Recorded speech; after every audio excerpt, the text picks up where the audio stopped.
This is CBC.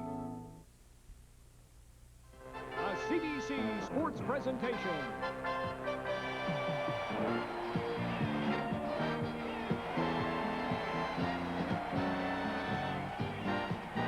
CFL 83 is brought to you by Carling O'Keefe, brewers of OV, the Carlsberg Beers, and Miller High Life.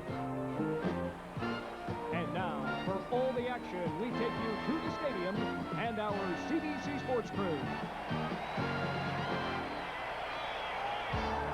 Last week, the Toronto Argonauts moved closer to an inevitable first-place finish in the East.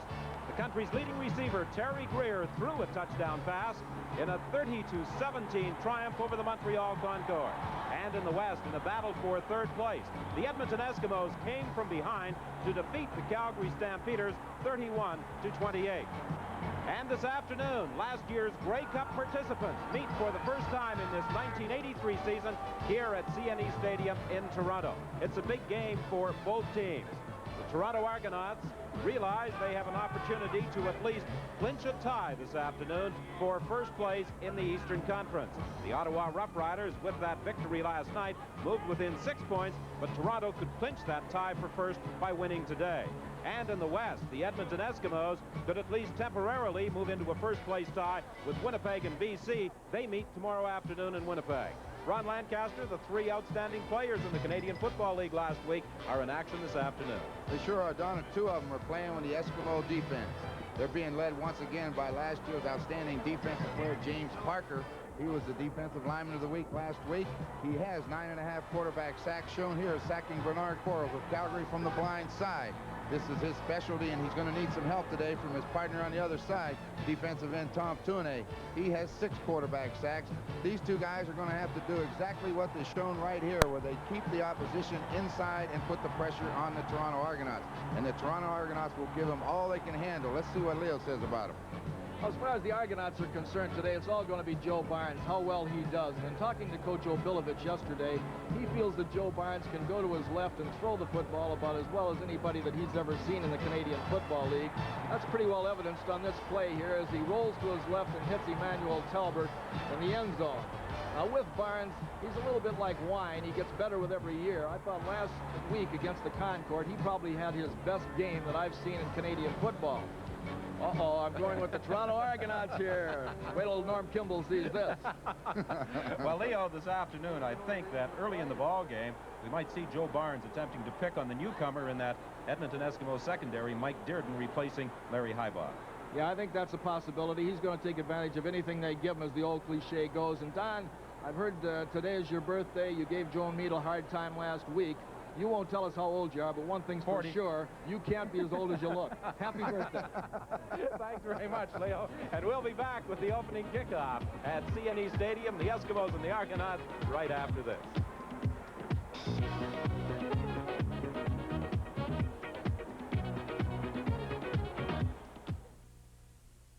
Hank Olisic facing his former teammates for the first time, preparing to kick off for the Toronto Argonauts.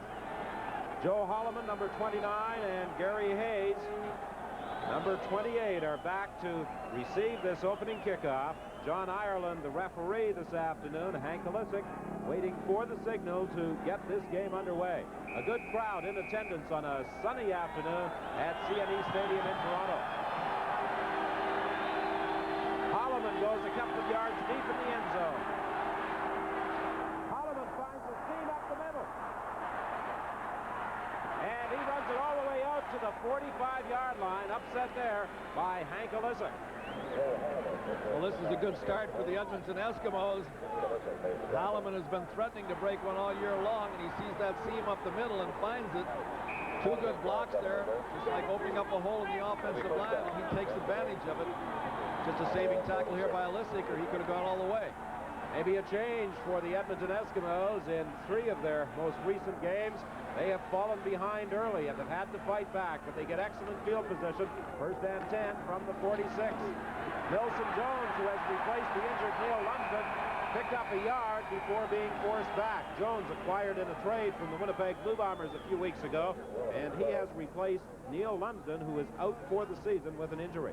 Franklin King and Carl Braisley were the two who combined to drive Milson Jones back. So it's 2nd and 10 for the Eskimos.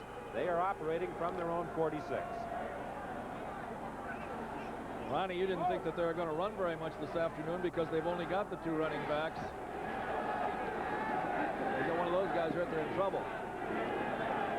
Scott Stout and Milson Jones, the 2 running backs. There's the pass to Brian Kelly for a first down across the midfield stripe. Well, if it isn't a first down, it's going to be very close to it. He was pinned by William Mitchell. It may be just a few inches short, but at midfield, I think the Eskimos will be inclined to gamble. Well, I think what happened was the ball was thrown low. Warren Moon had to come back to get it. He threw it low, and Kelly had to dive back, and they're going to come up just maybe a little bit short, but there's not going to be much. Watch the curl. He turns to the inside. He's going to have to come back down low to catch the football, because Brian usually knows where that 1st and 10 marker is. Brian Kelly, the leading receiver in the Western Conference. That's his 78th reception of the year. As we mentioned, Milson Jones has replaced Neil Lumsden, and Marco Sinkar is taking Brian Fryer's spot at a slot back position. The offensive line remains the same for the Edmonton Eskimos. They are gambling here on 3rd down.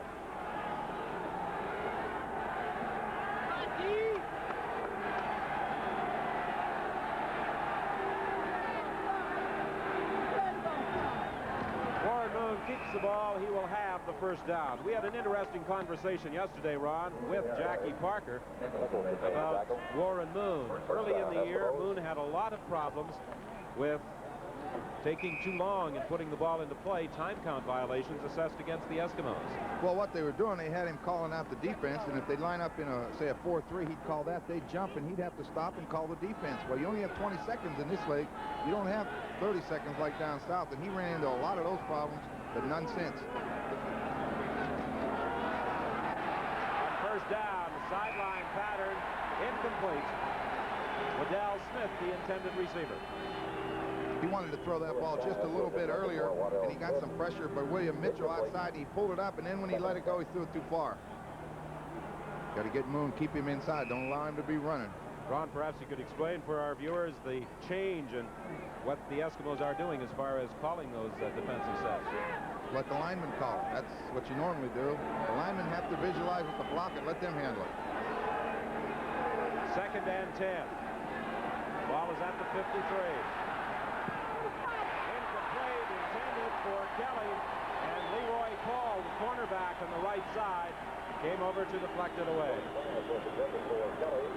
Well, I think Kelly felt that Paul went through his back on this play.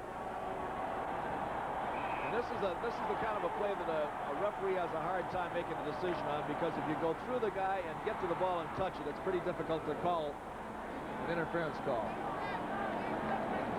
Paul Hickey is kicking to Carl Braisley and Jan Carinci. Kicking into the wind. Carinci will field it at the 15. And Carinci gets out to the 23-yard line. A 38-yard kick by Paul Hickey and a return of 8 yards for Jan Carinci. And the Argonauts will scrimmage for the first time when we return to CNE Stadium.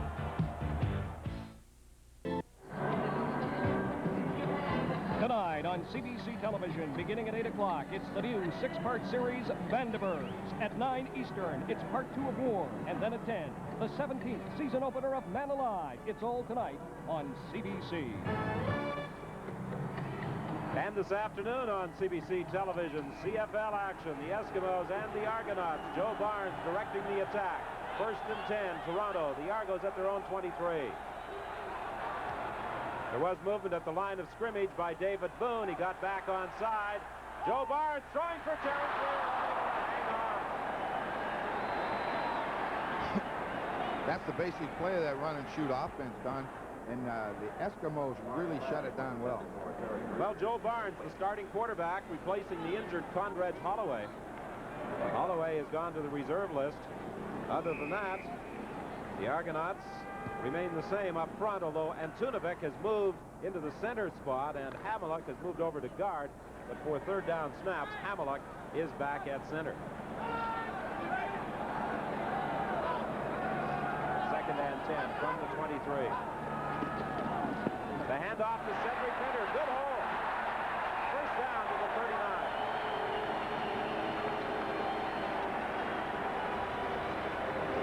That's an excellent run right there by Minter. The Eskimos were playing man-to-man. Kepley was supposed to cover Minter. He started inside, and Kepley went in, and he broke outside. And with his speed, Kepley's just not able to run with him, and he gets into that secondary. The Eskimos had the extra defensive backs in there, and that puts the linebackers in a bind. 16-yard gallop for Cedric Minter. It's first and 10 for the Argos. They are just outside their own 38-yard line. Barnes throws complete to Tolbert near the 45-yard line. Stopped there by Emilio Fraietta. Tolbert had a big game last week against the Montreal Concord on the receiving end of 2 touchdown throws. The Eskimos, pretty much the same group playing defense, although they have made the one change in the secondary, and that's the insertion of Mike Durden into the right corner spot, replacing Larry Highbaugh. And as Ron pointed out earlier, they will sometimes go with 6 and even 7 defensive backs. Second down. Barnes is in trouble. He may get out of it. He's got a first down at the 52.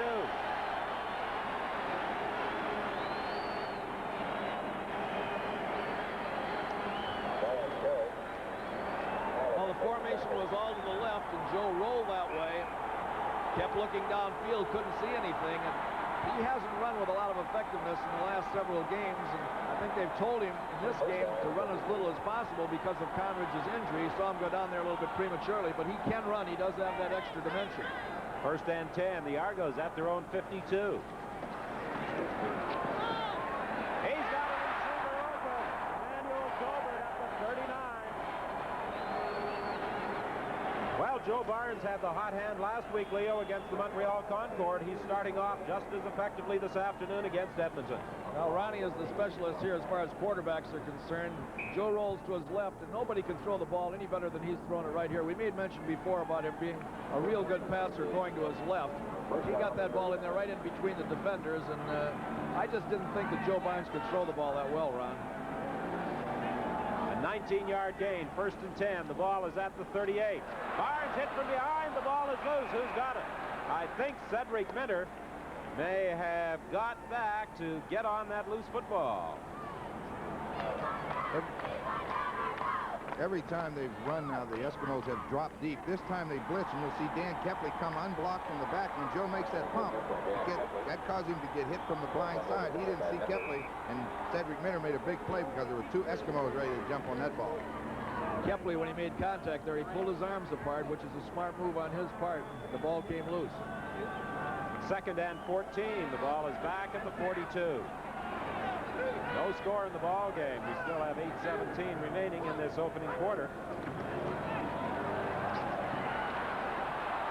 Jeff Townsend finds a hole. He blows inside the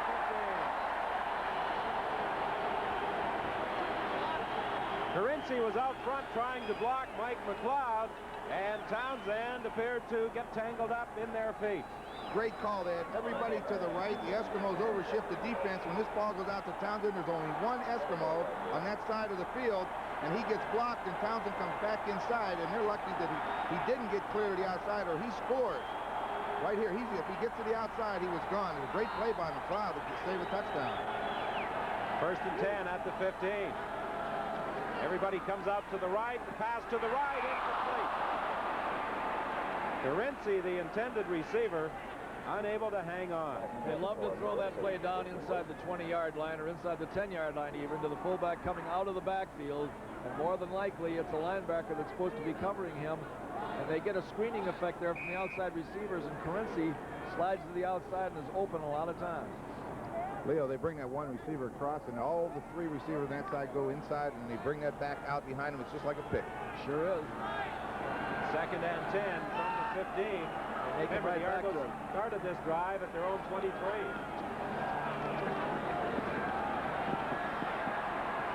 Oh, it was almost picked off by Dan Kepley. Paul Pearson was all alone down at the 2-yard line, and that's who Joe Barnes was looking for. Kepley came across to knock it away. Frietta was covering Pearson. Pearson went down like he was going to go deep and stopped. Frietta fell down. He fell right on the ground, and that allowed him to be wide open. Kepley saved the touchdown. It's what you do to receivers, Leo. It makes it hard to get open. First guy got him, the second guy got him, and if there's another guy down there, you probably would have got him too. Well, the third guy puts him on the ground.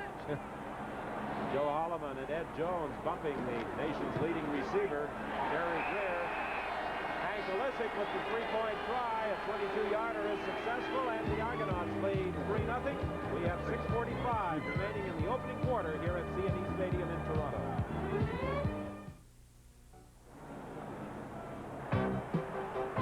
Tomorrow afternoon on CBC television, it's the battle for first place in the West as the BC Lions meet the Blue Bombers in Winnipeg. That's tomorrow afternoon at 3 Eastern on CBC. Yes, you can enjoy your Thanksgiving Day celebration by watching the action from Winnipeg Stadium. That should be a dandy. We're looking forward to it. A battle for first place in the West. The Bombers and the Lions. Draw play. Scott Stout got hit right at the line of scrimmage and then is driven back. The ball pops loose, but the play had been whistled dead. Franklin King just made penetration on the play, and it unblocked. He went in there and almost took the handoff. Got right on top of him. Jackie Parker was concerned about the running game, and so far he has seen nothing to allay those fears.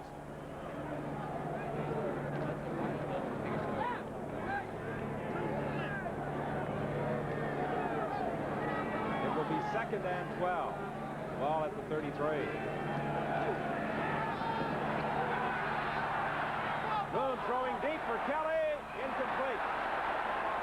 Leroy Paul coming across may have distracted him. Otherwise, Kelly was gone. I think you're putting it mildly. I'll say it distracted him. He ran right over him. But I guess when the ball's in the air, the defensive man's entitled to go get it, and he was playing a football. But you're right. Warren Moon fooled him. He looked inside, and that brought Leroy Paul in, and then Kelly just went outside. He was getting behind him. 5:55 is the time remaining in this opening quarter. 3-0. The Argonauts lead it. Paul Hickey of Saskatchewan. And who was assigned the task of replacing Hank Olisic when he was traded to the Toronto Argonauts. Carinci fumbles the ball. The Eskimos have it. This could be a costly turnover for the Argonauts. Blake Dermott pounced on the ball after it bounced away from Jan Carinci. Jan Carinci has just done an outstanding job for the Argos all year long, and he's made 2 mistakes now in the last 3 or 4 plays here. He dropped that pass down inside the 20-yard line, and then here on the punt return. And I think it's Tune that picks this thing up, and if he picked it up on the run, he probably could have gone all the way. 1st and 10 from the 42.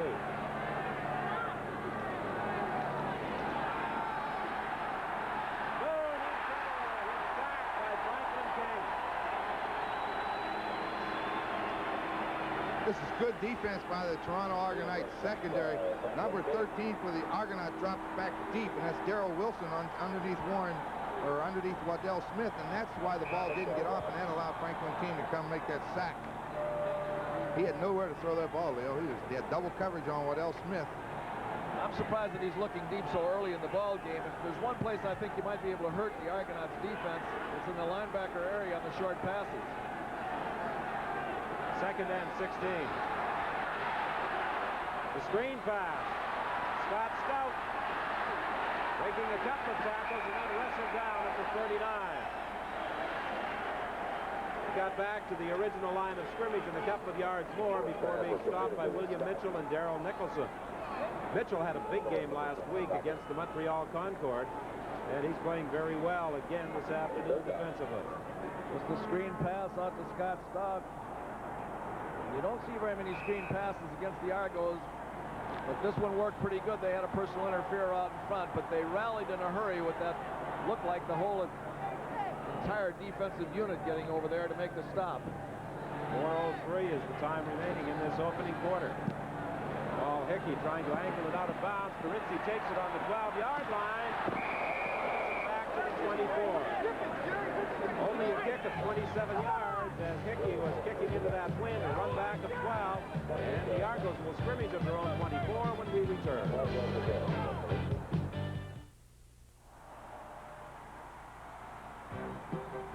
A great lineup on Sports Weekend next Saturday. The E.P. Taylor Stakes live, and followed by the South African Grand Prix, the last Grand Prix Formula One race of the season, and then the Tournament of Champions Horse Show from Newmarket on Sports Weekend.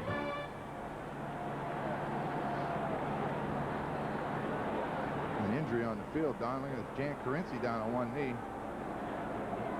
Carinci on that punt return, shaken up. Well, he took it off. Hit him pretty solidly. He sure did. He took an awful flip, Don.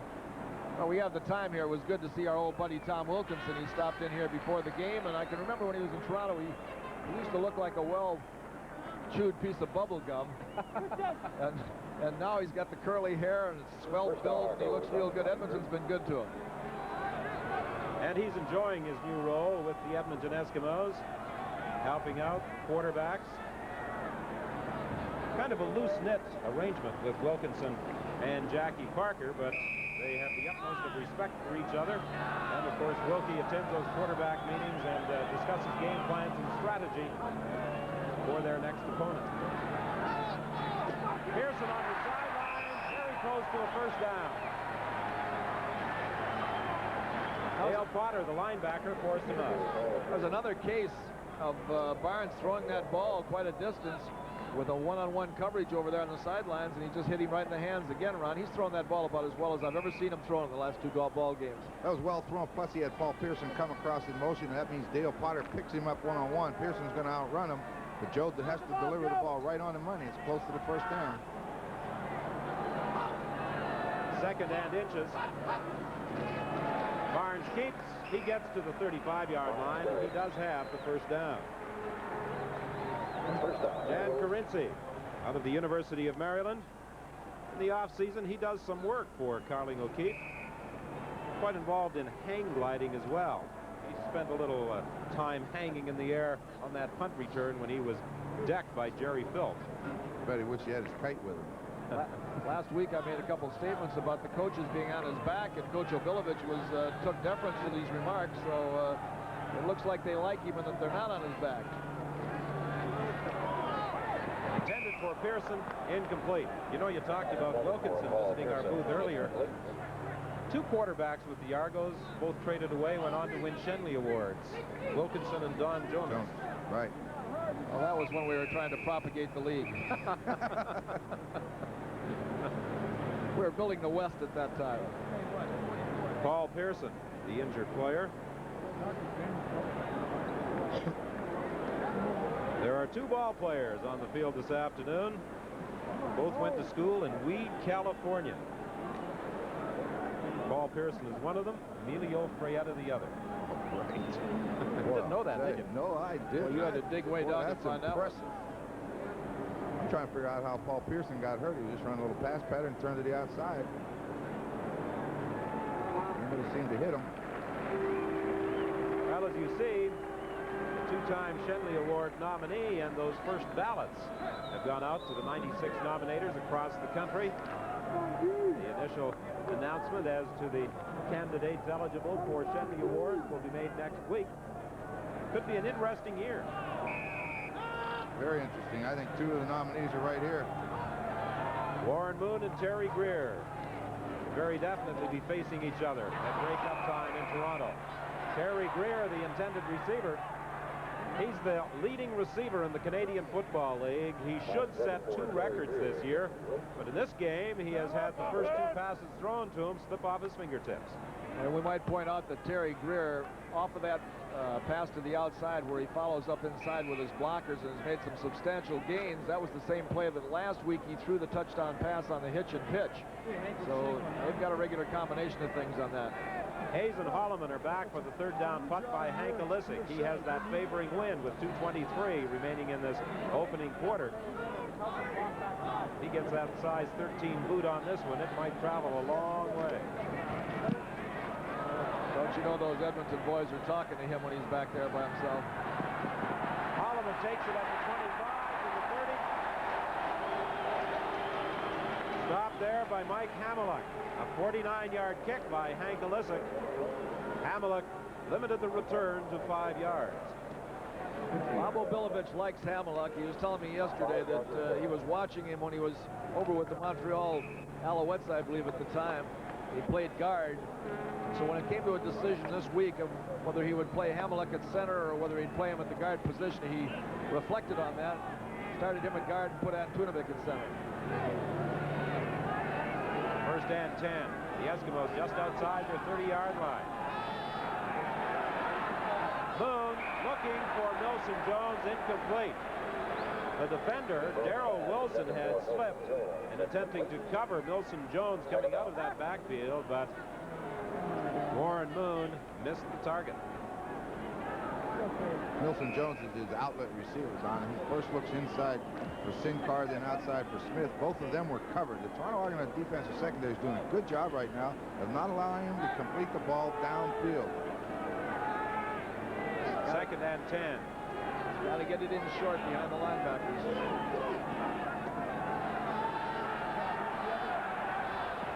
Sidelines for Kelly. He was out of bounds. Even had he caught the ball, he was out of bounds.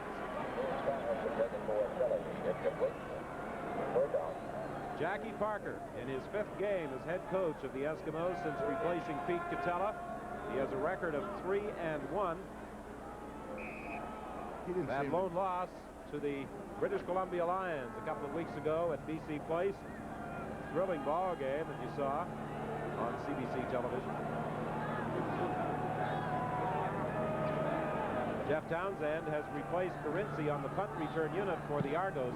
Again, the ball hangs up in the wind. It's taken by Townsend, and he is down at the 53-yard line with 55 seconds remaining in this first quarter. Just a 29-yard kick by Paul Hickey. I think the Edmonton Eskimos would be happy as can be if they could get out of this first quarter with just those 3 points against them with that win factor. They're playing for the win right now, and they're mainly interested now in keeping the Argonauts off the scoreboard. Joe Barnes, the veteran quarterback, in his 8th year in the Canadian Football League with Montreal, then 2 years with Saskatchewan before coming to the Argos a year ago. Inside for Townsend. First down at the 45. Gary Hayes made the tackle on Jeff Townsend, the #1 territorial protection in 1981. Well, they have a lot of weapons. This is a great throw. Dale Potter has to come up to cover the back, and it opens that seam up right inside for Townsend. Barnes is right on the money. It's got to be on the money because that can be picked off if it isn't. Joe's getting it in there. First and 10 at the 45 of the Eskimos. This could be the final play of this opening quarter. Trying to set up the screen to Mentor, and it was knocked away by David Boone. 3 seconds still remain on the clock, so there will be one more play in this first quarter. You know, Don, the play just before they hit Townsend inside, Potter had to come up to play the screen pass. This time they throw the screen pass, but Boone gets in and plays volleyball with it and spikes it. I saw Boone one time before do that, pick it off and run for a touchdown. I was wondering right there if he'd have seen it up in the air, he had a shot at it. A big man. He came up a long way. Off his feet to knock down that pass attempt by Joe Barnes. Swinging it out to Cedric Minter, incomplete. Minter was open on the sidelines. Barnes threw it below. So that's the end of the opening quarter. The Argonauts lead the Eskimos 3-0.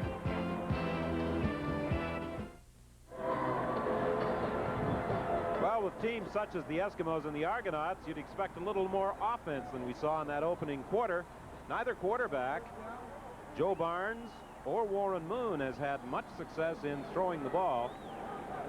Barnes hitting on 5 of 12 attempts for 98 yards. Moon has hit on just 2 of 7 attempts. In the last few games, however, that has been characteristic, I think, of the Eskimos, Ron. They've been slow starters.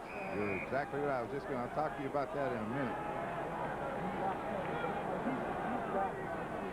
Hank Alisic standing at his own 50-yard line for this third down kick.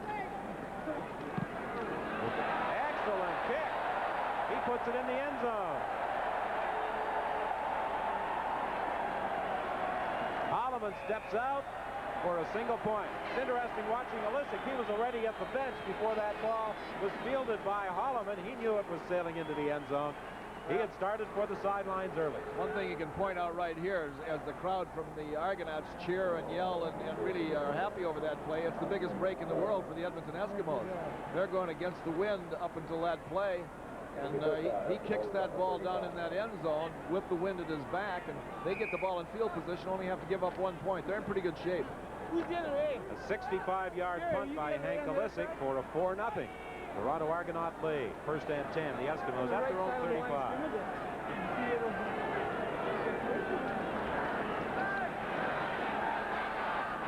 To Scott Stout. Gain of about 5 before being upended by Carl Brazeley. It will be 2nd and 5. Those Toronto defenders, especially those outside backers, especially like Carl Brazeley right there, really dropped deep. They're not allowing Warren Moon to throw it downfield. They forced him to throw it in the flat, and he really come back and made a nice tackle, an open field tackle to limit it to 5 yards. 2nd and 5. The Eskimos are at their own 40-yard line. Pressure on Moon. He unloads to Wilson Jones, incomplete. William Mitchell and Rick Moore were both bursting through on quarterback Warren Moon, and he had to unload in a hurry. That's twice now William Mitchell's been in there to cause problems for Moon. One time caused him to throw a ball out of bounds. This time he caused him to throw it short. Tough to complete passes when you're throwing like that.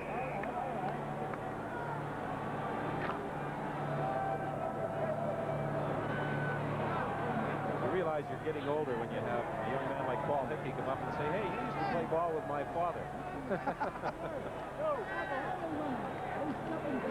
That goes back a few years to Saskatoon Hilltop days. Good kick to Carl Brazeley back at the 15-yard line. Brazeley trying to get outside. He had a block there from Steve Aykroyd to get to the 21-yard line. That's where the Argonauts will scrimmage. 1st and 10 when we return to CNE Stadium in Toronto.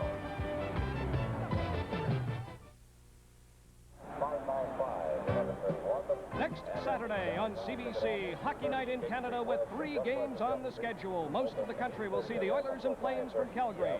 Quebec and BC will see Vancouver at Montreal. Ontario will see the Blackhawks at Toronto. And Brian, that game between the Oilers and the Flames will feature the opening of the Saddle Dome, Calgary's brand new facility. They can be extremely proud of their new hockey arena. Tuanay made the tackle at the 30-yard line, a gain of about 9 yards for Joe Barnes. I could see that coming. It looked like they had 3 men rushing, and they got out of their lanes there and created an opening in the middle, and Joe spotted it. Watch him step right up inside. Cedric Minner did a good job blocking Dave Pinnell right there. That's a mismatch. Safety Mike McLeod was injured on the play. Dan Kepley, 3-time Shenley Award winner, getting some instructions from the bench as to the defense he is going to be calling. You know, we were talking about the Eskimos being slow starters last night when we were talking with Wilkinson. He says that most veteran teams like to go against the wind the first quarter anyway, and he says well, the way they've played in the last 4 or 5 games, they're notorious slow starters. He said it got them into trouble a couple times, and if you think back to their game with BC when they're down 17-0, and even last week with Calgary, they went down 14-0 right off the start. I guess it proves pretty true that I don't think they want to start that way. There's just something about some football teams that don't get things going early. Didn't they also fall behind Hamilton 20-7 early in the ballgame? That's right. Montana State product Mike McLeod, a 4-year veteran, injured on this play. Looked like Antunovic come in there right there and just stuck a helmet right into his back. McLeod has been replaced by Emilio Fraietta. 2nd and a yard and a half for the Argonauts. Palizzetti has replaced Rob Forbes at running back. Cedric Minner gets the call. Should have the first down. Very close to the 31-yard line.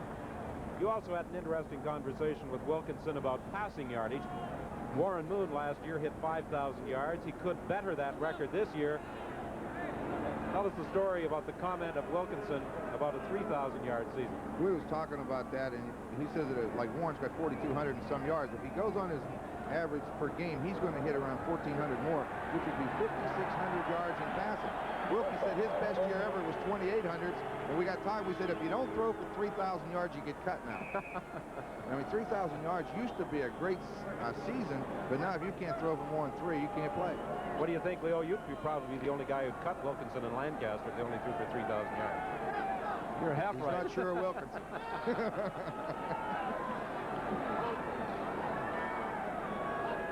First and 10 from the 31. Pressure, and down goes Barnes from the backside. Emilio Frietta. Was he moving from that halfback spot? The safety blitz. Well, you remember the last time they allowed Dan Kepley to come up the middle, and he hit Barnes in the back. This time they blocked Kepley, but you don't have enough blockers, and watch Frietta come from the backside. He really hit him, Leo. Right. Well, he did push the ball out after he was hit. I was going to say that it didn't look like that he was in the act of throwing, but after he was hit, he pushed the ball out. So I guess they interpreted that as throwing action. As fast as you're moving the other way, you'll push it out too. So it's second and 10. For Terry Greer, reception number 91 for the season. Short of a first down, however. Tackled there by Dale Potter. Leo, you know how we're always looking for illegal plays? See, that pass to me, the guy's blocking downfield, and a lineman, before the ball's caught downfield over the line of scrimmage. He can block downfield on a screen, but that was caught about 4 yards upfield. Well, the only thing is, if it's a lateral, it's legal. If it's not a lateral, it's not legal. You can block all the way over the field, Ron, if it's a lateral. Right. Okay. Okay.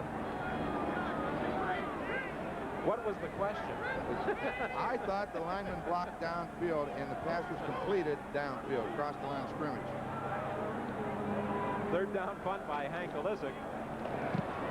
The Eskimos were going after it. Stuart McAndrew almost got to that punt. Fielded by Gary Hayes, and he's down at the 48-yard line by Jeff Townsend. 11:06 is the time remaining in the first half at CNE Stadium in Toronto. The Argonauts lead at 4-0. We'll be back right after this.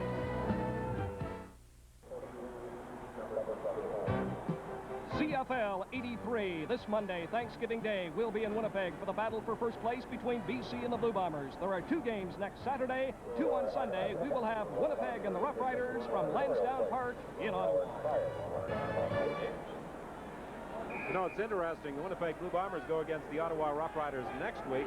Ottawa now has defeated all 5 Western teams. Yeah, they want to play in the Western Conference.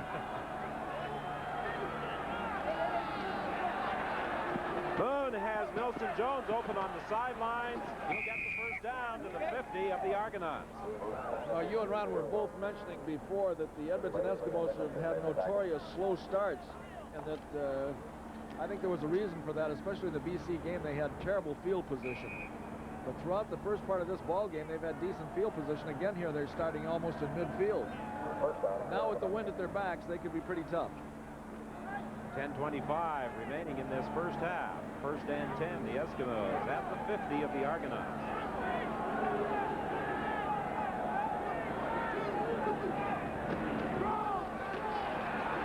Stout inside for a pickup of about 3. Leo, the Eskimos did have good field position in that opening quarter. They recovered that fumble in Argonaut territory, unable to put together much on that particular sequence. I see that as the big difference in their they were unproductive with good field position today. In those other games, they were unproductive because they were stuck down in the shadow of their goal line. The Toronto Argonaut defense is playing. Again, that time, William Mitchell from the outside linebacker spot made the tackle for 2 yards in the middle. Second down, Edmonton. Ball is at the 48. Boone throwing deep for Brian Kelly. Incomplete. He was out of bounds anyway on the sidelines. So once again, the Eskimos will be forced to kick it away. Rick Moore got to quarterback Warren Moon. It's interesting watching Warren Moon prior to the game. The Eskimo quarterback was out running all over the field, practicing his moves. He had an indication that he did not anticipate this would be a running ball game as far as his running backs were concerned. He was going to be doing a lot of running. Well, he's been doing that. He's closing in on a record, I believe, in rushing yardage for a quarterback. The way he was warming up today, it looked like he doesn't have a lot of confidence. Excellent kick by Hickey. That will sail into the end zone. Braisley will concede the single point. So the Eskimos finally hit the board with 9:02 remaining in the half. We had anticipated quite a high-scoring game here at C&E Stadium this afternoon. So far, it's been anything but. Well, I think you have to anticipate high scoring with the way the Argonauts have gone this year, and Eskimos got an explosive team themselves. But right now, both defenses are deciding this ballgame. Closer you get to playoff time, the better the defenses get, and these are two pretty good defenses right here. Well, you know that, Leo. Come November, that's what's going to decide it. First and 10 from the 35. Paul Pearson is back in the lineup for the Argos. And there he is on the receiving end of the Joe Barnes throw. Ed Jones came across to make the tackle. Barnes, the CFL Star of the Week for his performance last Sunday against the Montreal Concord in a relief role, replacing Condredge Holloway. It just takes about 3 steps backward, gets it out to Pearson. Gets 4 yards, and Ed Jones hits him pretty good. Those defensive backs tell him 4 yards and a headache. That's what you get for those kind of receptions. Second and 6.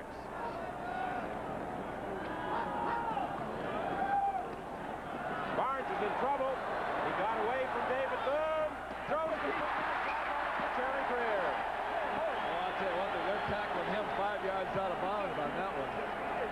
No wonder the flag didn't go on that one. Don, the normal pattern for Terry Greer is to go down the field and bend to the inside, and the Eskimos have shut that inside down, so he turned right back out to the sideline, and Barnes bought some time when he got away from David Boone, and watch the hole. There's nobody around him, and he catches the football. That's a good adjustment for a receiver. He usually comes in. This time he turns. Watch the tackle here after he catches the ball.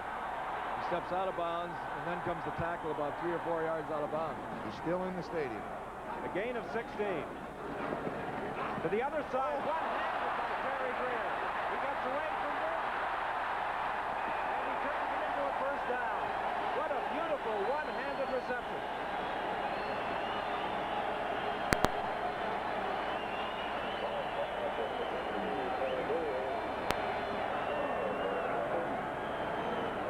Terry Greer started off dropping a couple of passes early in the ballgame, but you can tell right now he's warmed up.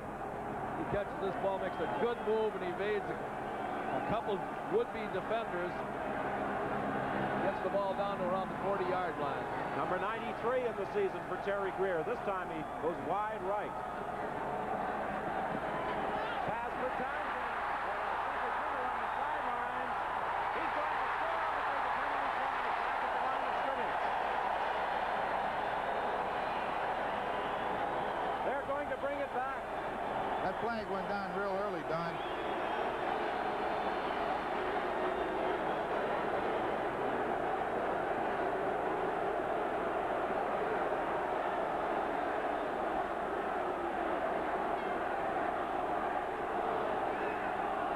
Referee John Ireland, under a chorus of boos, marking off the yardage.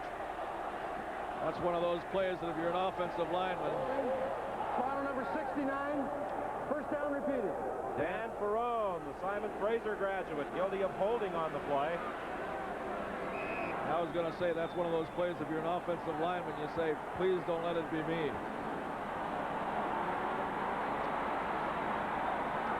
It looked to me like he almost stepped out of bounds right there, but the referee was in position to watch the play, and he went all the way. First and 20 now from the 51. Throwing deep for Townsend. What a great catch.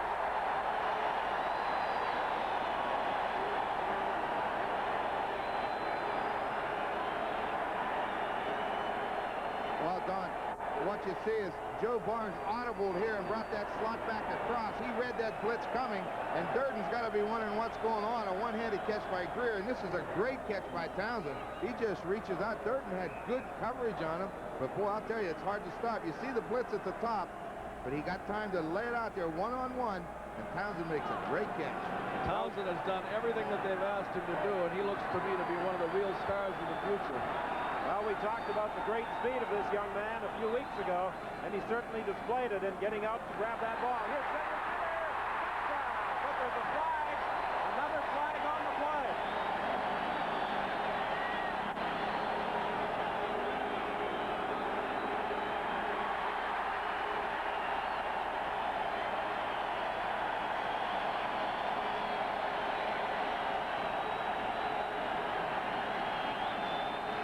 Cedric Miller got the touchdown. He was deprived of by penalty earlier. This penalty, an offside call against the Eskimos, naturally declined. And this is the kind of a draw play that you like to see run. You can hardly notice the ball handling there as he takes the ball, and he's 3 yards down the field before the defense even knows that he has the football. Takes it right into the end zone for the score. Hank Olisic with the point after. He puts it through.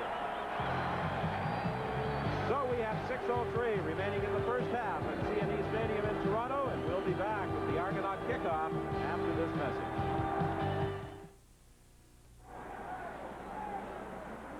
Cedric Minter scoring the first touchdown of the ball game, putting the capper on that 6-play, 75-yard drive with a 14-yard run. Here's another look at it. The funny thing right here is just that other touchdown that was called back. Dan Perrone was called for holding and wiped out the touchdown. He made the key block on Dan Kepley to get him into the end zone that time.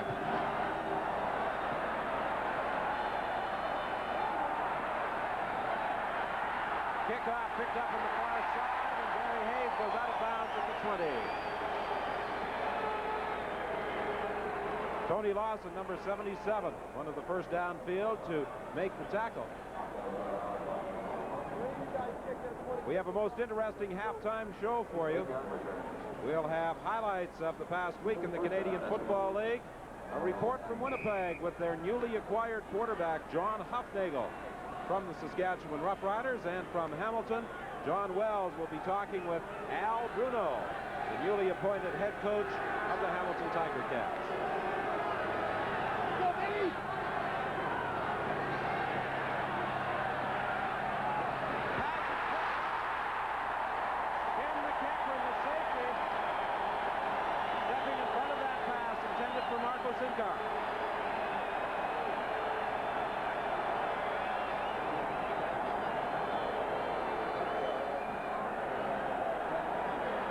Until now, I felt that it was just a matter of time until the Edmonton Eskimos broke loose, but that's a big break right there for the Toronto Argonauts.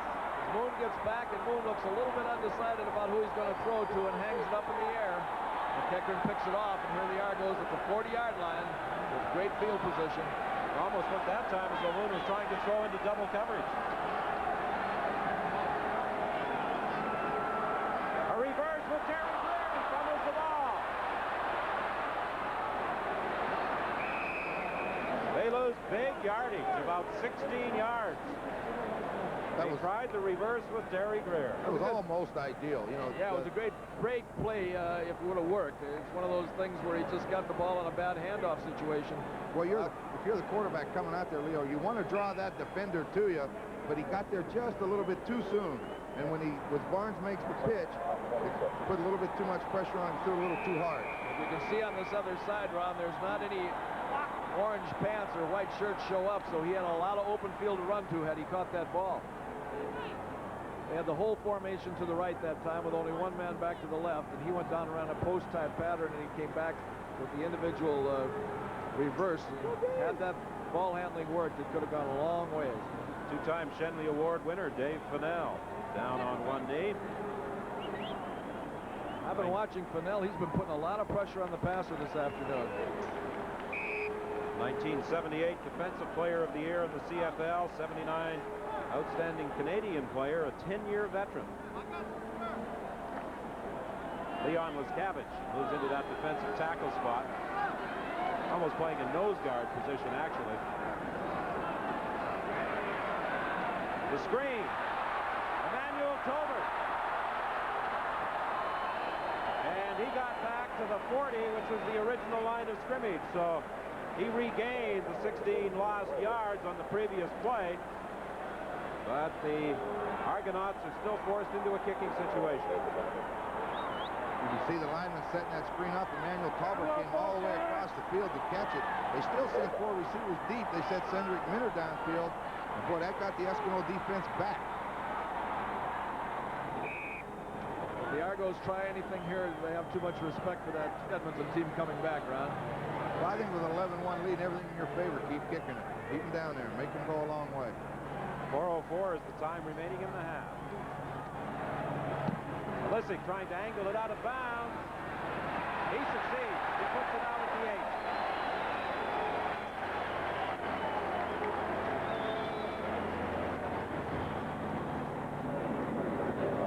Well, what you're just talking about, Leo, that's a great kick. Puts them on the 8-yard line. Puts them a long way from their goal line.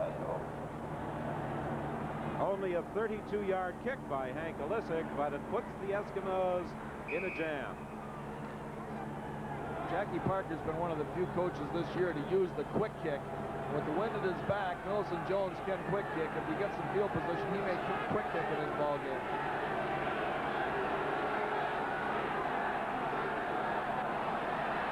And out. Scott Stout out to the 20. First down, a gain of 12. Stopped there finally by Earl Wilson. Joe Galat attempted a quick kick last week against the Toronto Argonauts with Johnny Evans. I think that's a good weapon for Galat with Evans, because Evans has been a fine punter with the Cleveland Browns and also a capable punter when he's in Montreal. So from that quarterback position, he can do that. First and 10, the ball just shy of the 20.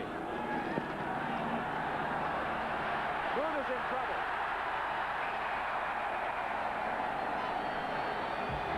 Rick Moore is the man who sacked the Edmonton quarterback. And with 2:55 remaining in this half, let's pause for this message. Jackie Parker, the head coach of the Eskimos, looking on. And he has to be concerned with the lack of offense that his unit has been able to generate so far in the ball game. 2:52 is the time left in this first half. On second down, pass complete. Warren Moon fired the strike to Brian Kelly up the 38-yard line. You're exactly right. He threw a strike, and he had to throw it. I'm really impressed with the Toronto Argonaut defense. They're getting good pressure on the quarterback, and it seems like there's blue jerseys all over the secondary. Watch how this ball has to be right at him. And it's got to be right on the money, because he's covered. It's a great throw. Just as Kelly turns around, hits him right on the number 7. Raisley had him covered. First and 10. The ball is at the 37. Moon for Kelly again. Incomplete.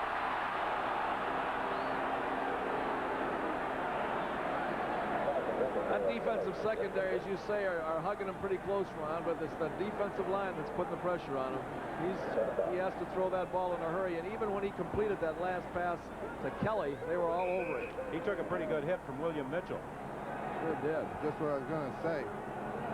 Watch how close Marcellus Green was playing on Kelly that time. There was just no room, and then that hit. Moon took a heck of a hit, as he said. Second and 10 from the 38.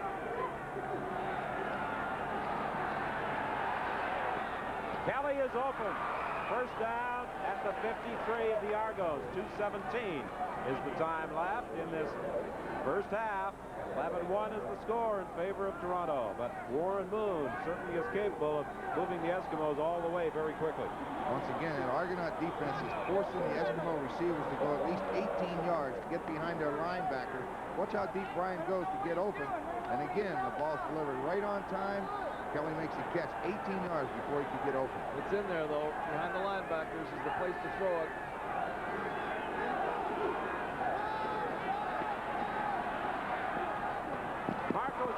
Makes an excellent catch at the 43. Apparently the contact was made before the reception, because after the reception he was allowed to carry on.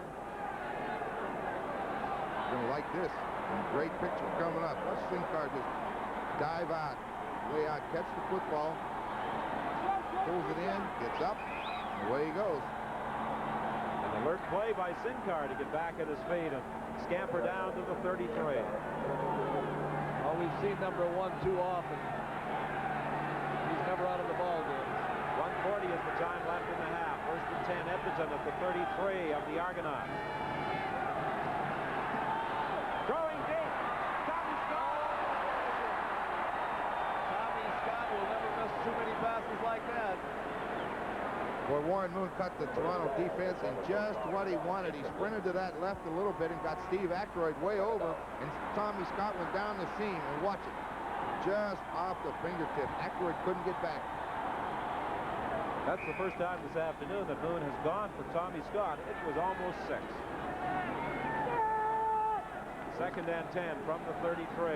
Kelly goes out wide left. Fidel Smith to the right. There's a lot of room down that middle, Ron, if they start one direction and throw back on those seam patterns. 1:27 is the time left in the half. Incomplete, intended for Brian Kelly. Leroy Paul was the man who knocked it away. The linebacker, William Mitchell, had also dropped off. You know, Don, it almost looks like that the Toronto Argonaut defense are putting more men to the side of the field where Brian Kelly and Tommy Scott, because Sinkar is open in the slot over here, but he tries to throw that curl that he's hit 2 times in a row. This time it's off target. Toronto almost picks it off. There's a lot of blue jerseys there, too. Lots of them. So Paul Hickey will hold on a 40-yard field goal attempt by David Cutler.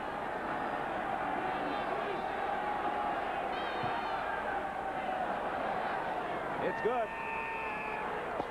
And with 1:18 remaining in the half, it's now an 11-4 ball game. And you get the impression sitting here watching the ball game, especially this first half, that it's been all Argo, but you look up at the scoreboard and it's 11-4, and that's not much of a spread for a guy like Warren Moon.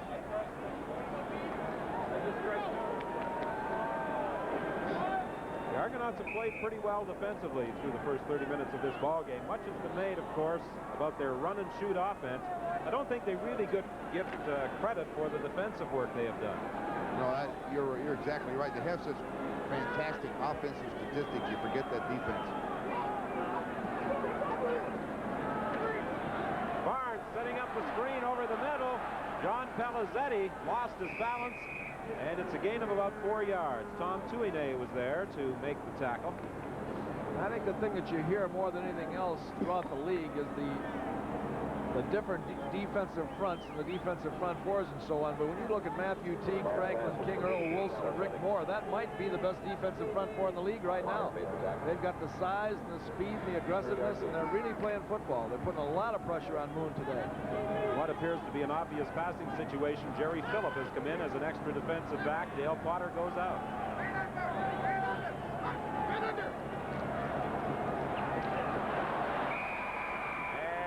James Parker, the outstanding defensive player in the CFL last year, drops Joe Barnes back at the 27-yard line. So with 47 seconds left in this half, the Eskimos may get another opportunity.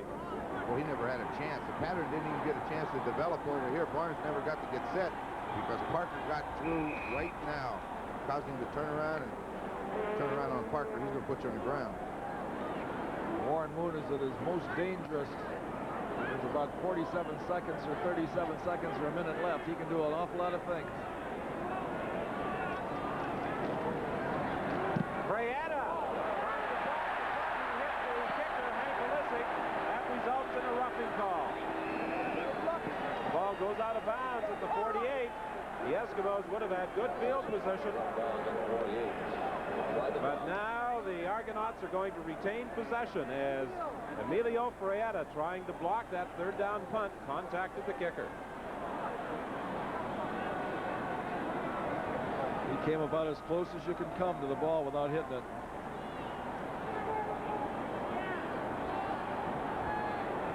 Referee John Ireland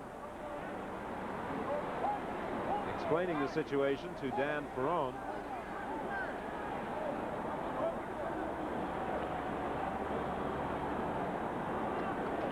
Now, the yardage is marked off, so the contacting the kicker call means it's now third down and Well, let's see, 7 yards. Edmonton number 37, third down repeated. Emilio Ferreira, who's run his halfback position, picked up a quarterback sack earlier. Almost got through to block that third down punt of Hank Olisic. Good kick by Olisic. Over the head of Gary Hayes. It bounces back into the goal area. And a single point results for the Toronto Argonauts. A 78-yard kick by Hank Olisic. It almost looked like Gary Hayes miscalculated on that punt. Didn't judge it right. The wind may have had a factor connected with it. You know, he's kicking against the wind, and his two best kicks today have been against the wind. That one, as you say, Leo, got up, and the wind against it is going to cause it to play tricks. Hayes pulled his hands down at the right time, but he probably would have dropped it. That's what happened. You see Ferreira's almost going to block that kick. Kind of makes a little contact with Olisic, and that's what enabled him to get another chance and get that single point. So it's 12-4 with 9 seconds remaining in the half. Scott Stout for a first down to the 46 with 3 seconds remaining.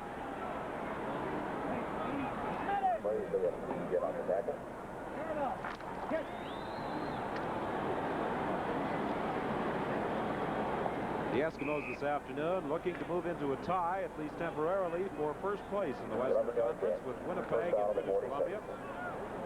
And, of course, the Argonauts, 6 points ahead of Ottawa in first place with a win today, could clinch at least a tie for #1 position in the Eastern Conference.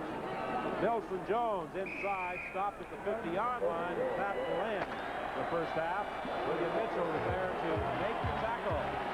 So after 30 minutes of play, it's 12-4. The Argos leading the Eskimos. Now St. Jude for our halftime show.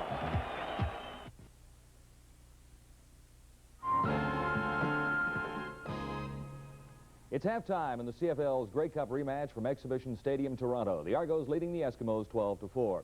On our halftime show today, you'll meet the CFL's newest head coach. Al Bruno takes over the Hamilton Tiger Cats from Bud Riley. As well, we go to Winnipeg, where John Hufnagel becomes the Bombers' 6th starting quarterback of this season. And how about George Brancato's Ottawa Roughriders? Winners again last night in Calgary. The Riders have now beaten every Western team at least once. First, though, to Calgary, and highlights from another Ottawa victory last evening. Happy times for Calgary fans in the first half. Rookie quarterback Bernard Quarles looking sharp once more against Ottawa. This from the Rough Rider 2, Ray Krause, gave the Stampeders the lead 7-1. Quarles engineered another drive right after that. Again, he looked to Ray Krause, this time from a yard away. By halftime, 14-4 Calgary. Third quarter now, J.C. Watts for Skip Walker, his 8th touchdown of the year at 14-11. The newest Rough Rider, Ken Clark, acquired from Saskatchewan. A problem there, couldn't get the punt away. It was blocked by Darryl Moyer, and that's Ray Odoms on the return, all the way to the Ottawa 5-yard line. On first and goal to go from there, Ray Krause, his 3rd touchdown of the night to give Calgary a 10-point lead at 21-11. At that stage, it looked a little bleak for the Ottawa Rough Riders. Then the kickoff after the touchdown, and Skip Walker went to work. Walker at his very best with great balance down the sideline. And 97 yards later, Skip Walker alone in the Calgary end zone. Ottawa back within 3 points at 21-18. Now the fourth quarter, J.C. Watts gave the Riders the lead. Watts to Tyrone Gray, who'd slipped behind the Stampeders secondary. The combination, 63 yards and a touchdown, and Ottawa out in front. An exchange of field goals left the final score at 29-24. A big finish in Calgary. John Hufnagel debuts as the 6th Winnipeg Blue Bombers starting quarterback this season tomorrow against the BC Lions. The Bombers and the Lions getting ready for action tomorrow afternoon. John is standing by at Winnipeg Stadium right now. And, John, the first question today is, are you happy to be out of Regina and that situation there? Well, I was very surprised when the trade was made. I wasn't in the coach's office or the general manager's office asking to be traded, but I'm very happy that to be here in Winnipeg with a contending football team. Is that a new lease on life for you now? You weren't a starter all season long in Saskatchewan. Right. It's a great opportunity for me, and I just hope I can take advantage of it. How do you think, looking up the road a little ways, that John Hufnagel and Tom Clements will work together? Well, I'm sure there'll be no problem. Tom's just a great quarterback in himself, And if I can compliment him in any way, I'll do anything I can to do that. Big game for the Bombers. You're going for first place against the BC Lions tomorrow. Is your play selection quite limited for the lack of practice time that you've been able to get in? Well, I've been here for 4 days and had 4 good practice sessions, and of course I haven't digested the complete Bomber playbook, but I'm confident that I know enough to go in there and call an intelligent game and use the weapons that the Blue Bombers have, and Gord Reeves and Joe Popolowski, Rick Howes, Murphy, and Jeff Boyd outside. Looking at you standing in Winnipeg Stadium at this moment, it could be a bit of a weather factor there tomorrow with the wind a possible problem. Yeah, it's a bit windy, but being in Regina for 4 years, I've played in worse. John, good luck to you as a Winnipeg Blue Bomber. Continued success in Canadian football. Thank you, John. Thank you very much. The Western standings underline the importance of all games in Week 14 in the CFL. The Eskimos can share top spot if they beat Toronto today, but only briefly. For tomorrow on CBC television, it's BC and Winnipeg, the winner of that game taking over sole possession of top spot with 4 weeks to go. Coming up next, you'll meet Al Bruno, the new head coach of the struggling Hamilton Tiger Cats. You're watching CFL 83 from CBC Television Sports.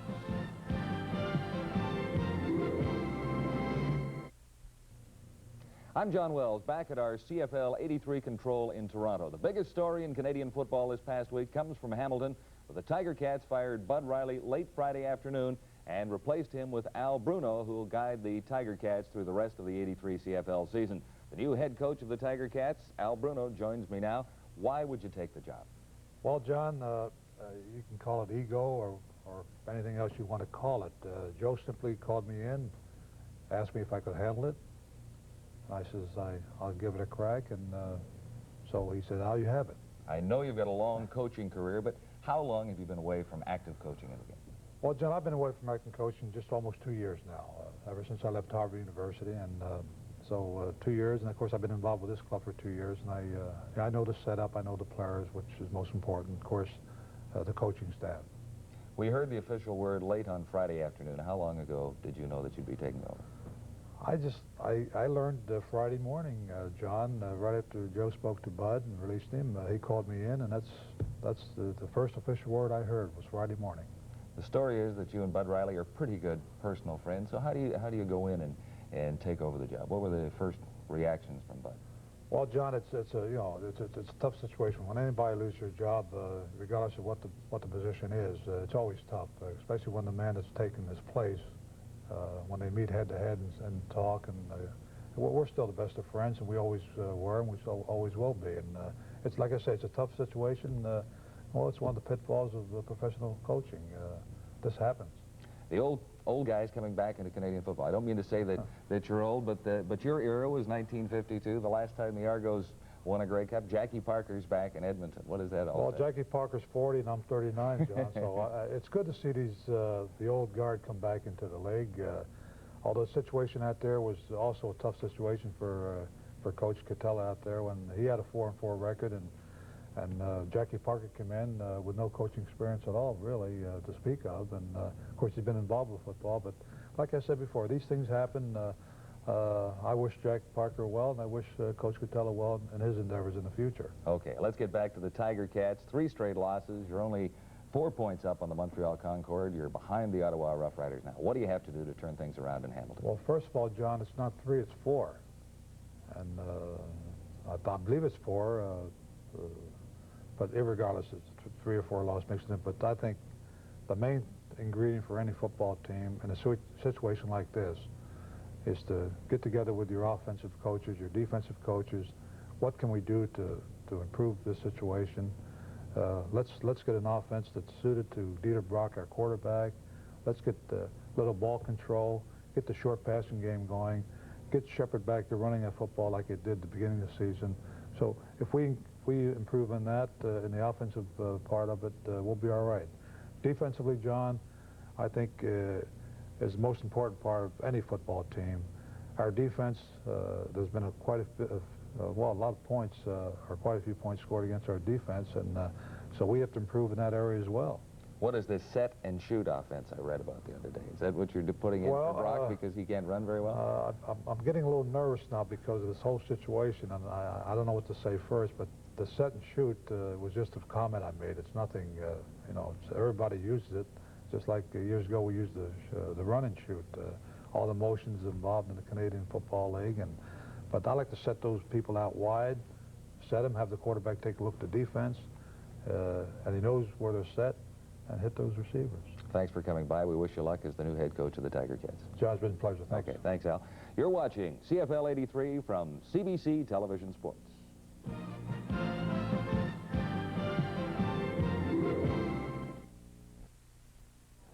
John Wells back at our CFL control in Toronto as halftime continues. Don Whitman standing by at Exhibition Stadium. Don, the Eskimo offense a little bit sluggish. Perhaps they're missing Neil Lumsden in that offensive backfield today. John, I was thinking exactly the same thing. Neil Lumsden does provide some excellent blocking, of course, for Warren Moon when he drops back to pass. And Moon has been under pressure throughout most of the first half of this ball game as the Argonauts have been continually harassing him. However, knowing Warren Moon, I think he'll put his act together and come on in the second half of the ball game. Let's take a look statistically at what transpired during the first 30 minutes. The Edmonton Eskimos off to a slow start, but they were able to put together a drive late in the first half. In terms of first downs, the Argonauts with 10 to Edmonton 7. Total offense 190 for the Toronto Argonauts as Joe Barnes has hit on 12 of 20 attempts. Warren Moon way below his average. He's clicked in just 7 of 18 throws. So it's a 12-4 ball game here at halftime at CNE Stadium. And for the highlights of the first half, let's join Leo Cahill and Ron Lancaster. Well, Don, it looked like all Toronto Argonauts the first half, but when you look up at that scoreboard and it's 12-4, that's not a very big bulge against a guy like Warren Moon. And there was a lot of contributors out there for the Argonauts in the first half, but one guy that really did a job was Jeff Townsend. He made a couple of exceptional plays out there. His first catch was a pass out to the outside. He took it from the outside and just cut back in against the flow and just took it down the sidelines. And on this play, as you see him catch the ball, step to the inside, and you'll see Jan Carinci downfield here make a block. But he just he blocked the defender right into to Townsend, and Townsend went down, but he set up the field goal, made it 3-0. Again, Barnes goes back and hits Townsend down the sidelines. And watch this catch. Townsend just extended himself way out to the outside there and caught it, and he set up a touchdown later on by Oh, right here, great touchdown run. Dan Ferrone makes a big block on Dan Kepley right in the middle. Minner goes 19 yards for the only touchdown of the first half, made the score right there, 11-1. Finally, Warren Moon got things going. He hit Brian Kelly with a couple key passes, and then the big catch right here. Moon will roll to his right. He'll hit Marco Sincar on a pattern that Sincar dives out, makes the catch, isn't touched. He jumps right back up and takes off again. Finally, the Argonauts get the hands on him, bring him down, and Alisse kicks a single and makes it 12-4. That's the score we have at the half. Leo, I thought for sure you'd have your hat on at the halftime, had on at the beginning of the game. We're supposed to be completely unbiased, Ron. You know that. Well, anyway, we're going to look at a couple things. I know John Wells was talking earlier about the Edmonton Eskimo offense. We're going to have an interview with Warren Moon. Maybe he'll tell us about it. Right now, let's go back to John Wells. Thanks very much, Ronnie. We'll take you back to Exhibition Stadium. He threw that ball long before Brian Kelly made the break. Kelly's broke right there. The ball was on its way. He reached up and grabbed pretty hard for a defender to stop that. Gain of 16, first and 10, Edmonton. The Eskimos threatening here early in the third quarter. They are at the 16 of the Argonauts. Moon is going to run this one. Nowhere to go, and once again, William Mitchell is there to stop him. Pickup of about 1 yard. It appeared for a moment as though he had a lot of running room. The Argonauts changed the defense this time. They set two men real deep, and then they played man-to-man underneath it. And I think it surprised Moon. He hadn't seen that defense for a while. They played it in the first quarter and got away from it. And he doesn't have what he expects, but this is where he's so good. He still didn't have anybody open to throw the football. You see Waddell Smith come back to try to block for him rather than get open. I think he could have made a lot more yardage if he wasn't waiting for Waddell to come back with that block, and he hesitated, and when he did, Mitchell closed the gap on him. It's 2nd and 8. The ball is at the 14. Into the end zone for Smith. Touchdown! I think Waddell did a little bit of pushing right there, but it counted. He went down and he had the defender beat. I think at the last moment we'll see that he pushed off a little bit there to make the catch. Just down the sideline, just a straight race. Watch Waddell here, Ron. All right. You can't see it, but he made a little bit of a push just before he went up in the air, but he had the defender clearly beat on the play. And how many times have we seen Warren Moon, when we think that they've got a lead and an opposing team, come back in an awful hurry and just close that gap, and all of a sudden now the score is 12-10 with an extra point making it 12-11, probably impending here. The 7th touchdown of the season for Waddell Smith, the point after by David Cutler. And the gap has been narrowed to 12-11. With 11:30 remaining in the third quarter, we'll be back.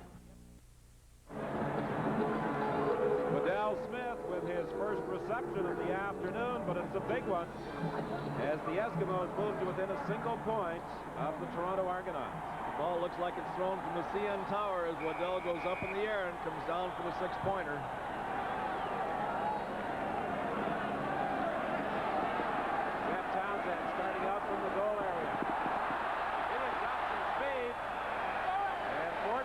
For the Eskimos, so is James Parker, because he came over to force Townsend out of bounds.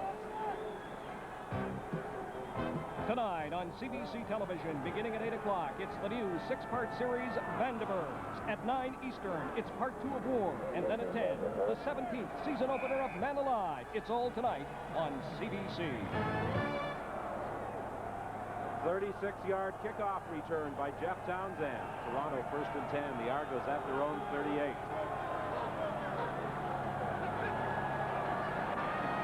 Barnes throwing deep down the sidelines. Complete. No, the rule was out of bounds. Emmanuel Tolbert on the sidelines and stepped out of bounds. Ron, that's a little bit of the same right there, rolling out to the left and creating a one-on-one situation down that sidelines on the right-hand side. And he got him one-on-one and got the ball to him, but unfortunately he was out of bounds when he caught it. Yeah, no question in the picture, he's out of bounds. You're exactly right. They just switched the outside receivers. Greer came in, Talbot went out, and Prieto was in a race with him down the sidelines. The Eskimos with 7 deep backs now on this second down play. The draw play was Cedric Winter. He's got a first down. You know, Don, this is what you're going to see more and more start to happen in the Canadian Football League. All teams have gone to those 2 real deep defensive backs, and when that happens, they're taking out a linebacker, and you're going to see more teams running on second down. Cedric Minter this time up through a good block. Dan Kepley, Minter bounces off, makes the first down. It's the same as we referred to last week, too. When the quarterback starts his sprint out, that defensive end takes the contained position and opens up that off-tackle play for Minter. Barnes may decide to run this one as he can't find a man open, and he goes down at the 50 of the Eskimos, pinned by Dale Potter. He's about 2 yards shy of a first down. Potter made the tackle. I think he made a good move going down. He had Potter to his right, Kepley to his left. Safest place is on the ground without their help. I think those linebackers get a gleam in their eye when they see those quarterbacks running into their territory. All linebackers have those weird eyes anyway. And that quarterback runs there, they definitely get wild. On second down, Cedric Minter looking for a first down. He'll be very close. If it is short, I'm quite sure that the Argonauts in this particular position will gamble on third down. It's short, and I don't know. This is a moment of truth here because we're on the 50-yard line.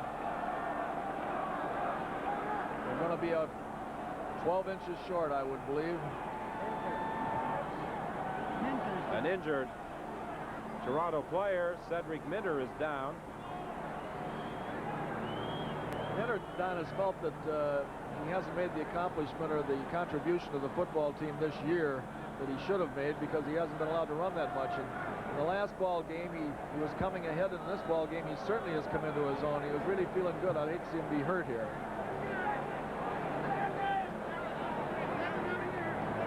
Trainer Fred Dunbar looking after the injured Cedric Minter, and he gets a round of applause as he's able to get up and walk off to the Argo bench. There's a toss to Minter. It's just a toss around the end. They want to get him outside. Usually it's ganged up inside. It's an excellent block. But there you see the first hit by Potter. There comes Towns. And as you see, he's going to be a little bit short. So the short yardage offense moves in.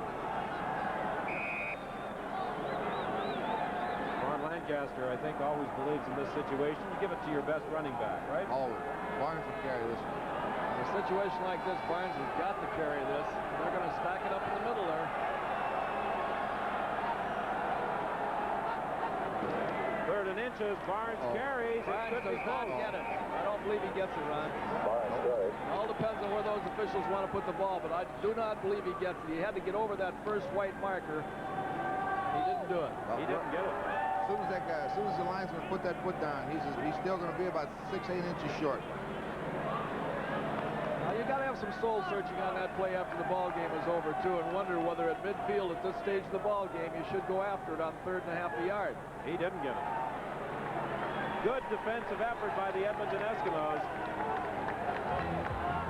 And they take over just short of the 50-yard line. We'll return right after this.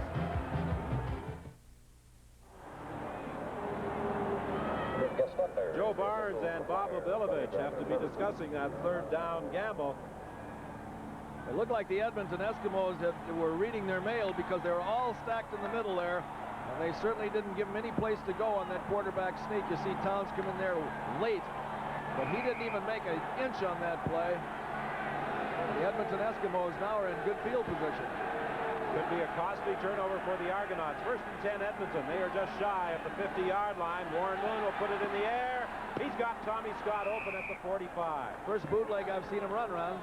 That's the first bootleg, and that's a read pattern by Tommy Scott. And what you mean by read is Scott went down the field, usually breaks to the sidelines, but what he does, he goes down the field and he sees the cornerback to the outside, so he just stops.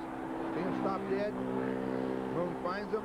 He takes 2 more steps. Marcellus Green covers him. They've looked like they've done that a couple times before. It sure does. I think they have. 1st and 10 at the 45 now. Handoff inside to Scott Stout, and he gets to the 40-yard line. A pickup of 5, and will be 2nd and 5. 2 of the defensive stalwarts so far in this ball game. James Parker and Emilio Fraietta both have made big plays for the Eskimos. It will be 2nd and 5, Edmonton, the offensive unit, and threatening for the first time to put Edmonton in front. For anybody that's wondering, Parker is the defensive lineman.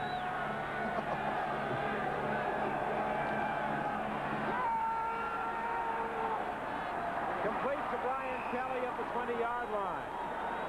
You know, Leo, looking at that pass being thrown, as I figure there's no way he's going to throw the ball in there. You got to have a lot of confidence in your receiver to throw this pattern, and Brian Kelly has done it. You're going to get a good look at Moon throwing the ball, and you're going to see some blue jerseys around, but watch the catch. And again, they're concentrating on that offside. They sprint to one direction and try to get the defense on the other side giving ground, but they don't give that much ground, and the coverage is not that bad, but he's got it right in there to him. 1st and 10 from the 19. Into the end zone. Liddell Smith tucked away at the last instant by Leroy Paul. That's just excellent coverage. Excellent. Leroy Paul has great speed, but watch that left hand come up. That's it down. Almost got in a position to intercept it from almost an impossible position. Looked like Waddell had him well beat.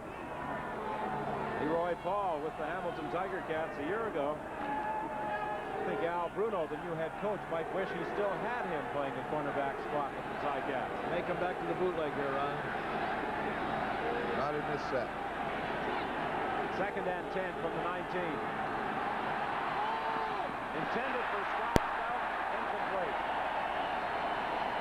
He was wide open. Warren's a little dejected. I think he threw it just a little bit harder than he wanted to. I don't think Jackie Parker's too excited either. Well, we've seen Parker Moon and Scott Stout. None of them are happy. Let's find happy faces. Heck Pachier and Matthew Teague were after each other after that play were over. Both of them had each other by the face mask, and the referee come up and broke it up. Well, Dave Cutler will attempt to put the Eskimos in front for the first time this afternoon. Field goal try from 26 yards out. It's good. So with 6:06 remaining in the third quarter, it's now 14-12 for the Eskimos over the Argonauts. The win, of course, has moved the Eskimos into a tie for first place in the West with Winnipeg and British Columbia. And tomorrow, those two teams meet at Winnipeg Stadium. Ron Lancaster, Leo Cahill, John Wells, and I will be there for that one, and that should be a dandy Thanksgiving Day battle, Ron. Tomorrow afternoon on CBC television, it's the battle for first place in the West as the BC Lions meet the Blue Bombers in Winnipeg. That's tomorrow afternoon at 3 Eastern on CBC.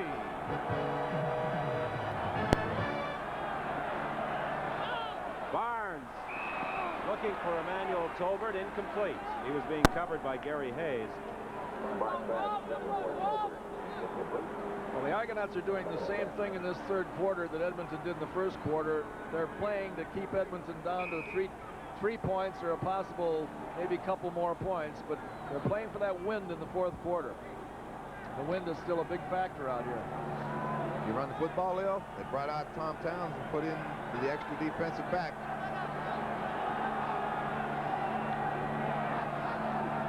Won't be running from this formation unless Barnes runs it himself.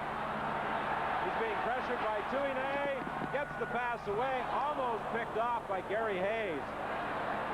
Joe Holloman, I guess that was, rather than Hayes, and Holloman did some acrobatics over there in front of that Argonaut bench and went right over the top of the bench. Pass was intended along the sideline for Terry Greer. Barnes was very close to stepping out of bounds when he released. When you go over in that area to the Argonaut bench, you're not worried about going over the bench. You're worried about somebody close to the bench over there that might blindside you on the way past. So the Argonauts right now need a big kick out of Hank Olisic with 5:11 remaining in the third quarter to get them out of some difficulty.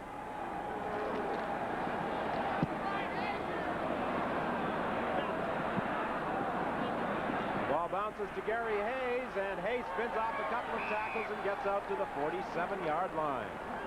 A 42-yard kick by Hank Olisic, a good return by Gary Hayes, and once again the Eskimos have good field position. Gord Elzer was there to make the tackle. As Warren Moon walks on the field there, he's wishing that he got that touchdown down at the other end, because with this wind factor that's going to go against him in the fourth quarter, he's got to make hay while the sun shines right now.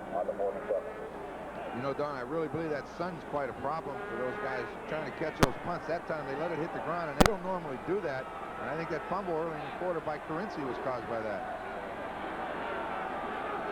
You certainly don't want to let the ball hit the ground on artificial turf. Scott Stout goes down right at the line of scrimmage. The Eskimos have not had a running game at all this afternoon. Their offense has been all the passing of quarterback Warren Moon. Matthew Teague slowed down Scott Stout, and Darrell Nicholson came in to finish the job. It will be 2nd and 10. The ball between the 47 and 48-yard lines. 4:12 the time left in the third quarter. 14-12, the Eskimos lead it. What's the pick? Sinkar makes the catch. First down at the 33-yard line. That was a sensational catch by Sinkar. He's come in here this afternoon to take Fryer's place. Jackie Parker said he had a lot of confidence in this young man. The Argonauts better change that defense now. They're really putting that safety man in a bind. Last time Moon sprinted out and threw it back the other way. This time he stays right in the seam he sprints to, and Sincar's there. On the other side of the field, Tommy Scott was going down that way. And I think that Aykroyd is wondering about going back to the backside and giving him too much leeway to the onside. 1st and 10 from the 33. There's a lot of room down there now, too, again on this side. Sidelines for Sinkar. He was overthrown. Sinkar, a 5-year veteran out of the University of Alberta. 1978, most valuable player in the Rose Bowl. Warren Moon has yet to win the Shenley Award as the outstanding performer in the Canadian Football League, but he's been to a Grey Cup every year he's been in the CFL. You see some defensive instructions being passed on from Herb Patera to Dave Fennell. He said, get him. That's all he says. Get him. Hold that line. 2nd and 10. Moon fumbles the exchange. Who's got it?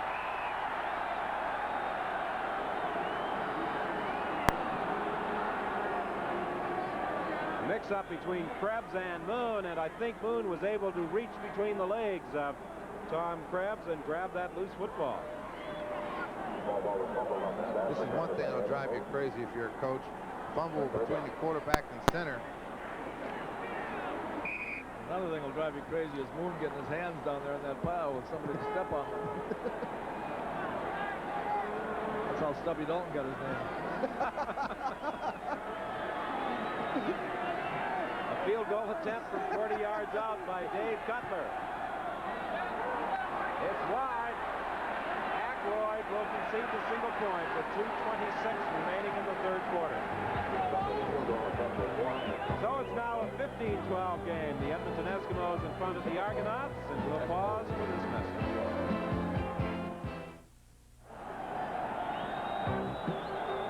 Next Saturday, Sports Weekend features live coverage of the E.P. Taylor Stakes, then the South African Grand Prix, the last of the Grand Prix Formula One series, followed by the Tournament of Champions horse show from Newmarket. That's on Sports Weekend. Then on Sunday, the big horse race, the Rothmans International, following the Winnipeg-Ottawa football game on CBC television. Big weekend on CBC television for sports next Saturday and Sunday. The pass to Paul Pearson, first down out to the 49-yard line.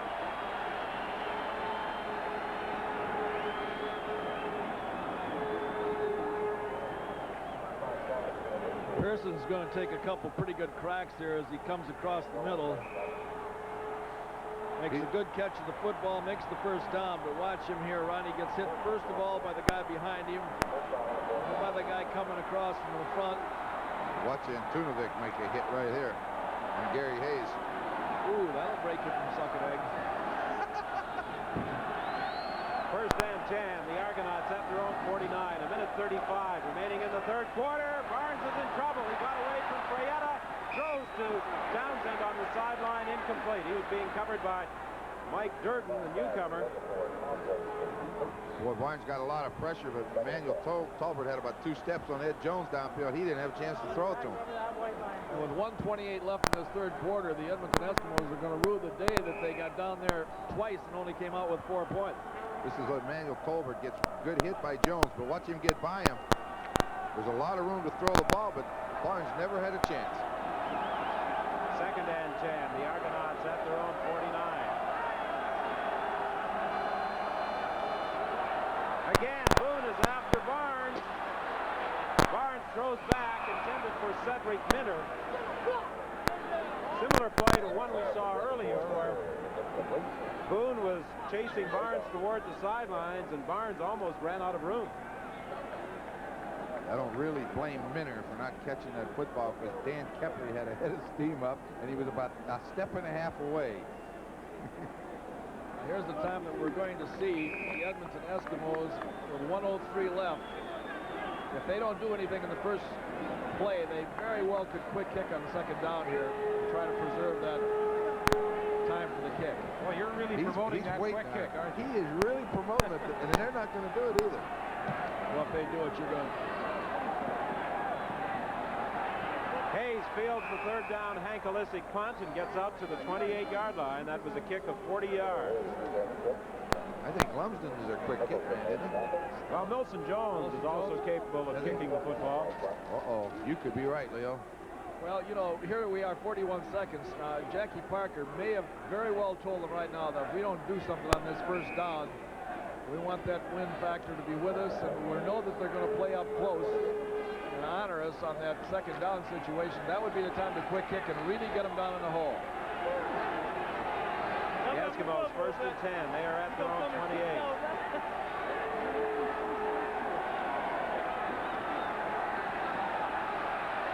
Warren Moon gets out to the 33-yard line. Matthew Teague caught him from behind. That time, secondary had all those receivers covered. Well, they're getting good pressure today from those guys up front. They've done a great job, and really the secondary has done a great job also. It's just in the last series is the best the Eskimos have looked in the ballgame. Well, here we are. No time left on the clock with a win factor right here. They should definitely quick kick on this play. This is it, the moment of decision. I don't believe they're going to. They're not lined up for it. Hands. You read the quarterback. If the quarterback comes out, we see 20 money, not like that. Oh, I know that. Pass is incomplete, intended for Kelly. It was very nearly picked off. So that's the end of the third quarter. 15-12. The Eskimos lead the Toronto Argonauts. Stay with us. We'll be back right after this. Well, the statistical story of this ball game has certainly changed after 45 minutes of play. You heard Warren Moon at halftime say he was going to go in, collect his thoughts, and try to put his act together in the second half. He has improved his personal statistics, and the Edmonton Eskimos also have the lead in the ball game, 15-12. However, the Eskimos will now be going against that wind in the final quarter. I was watching during the break there to see if Parker was hollering at Warren Moon about not quit kicking. Oh, boy, we wish they didn't.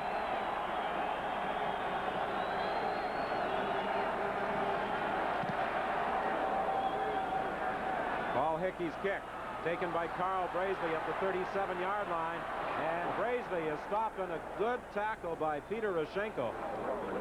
A 42-yard kick by Paul Hickey. The backup quarterback this afternoon is Joey Adams. However, I think he's going to remain on the sidelines unless Barnes encounters some problems. You'd almost think it was cold out. He's got those skidoo mitts on and a jacket, but he's providing a lot of encouragement. Vocal supports on the sidelines for the Argonauts as Joe Barnes directs the attack. 1st and 10 now from the 36. Inside to Rob Forbes for about 1 yard.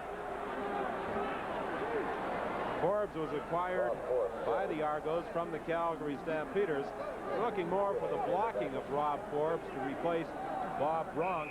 That was a big blow for the Argos, losing him early in the season. He was one of the men who helped make that run and shoot effective with his blocking skills. Well, I think Leo realized you never know how much you miss a guy that can block until he's not there. Bronk didn't get the ball a lot, but he did a lot of things good for him. When he did get the ball, he did something with it, too. Bronk was an exceptionally good runner. Penalty flag on the play. Pass is complete. Terry Greer is wide open. He fumbles it. Loose ball recovered by Mike McLeod.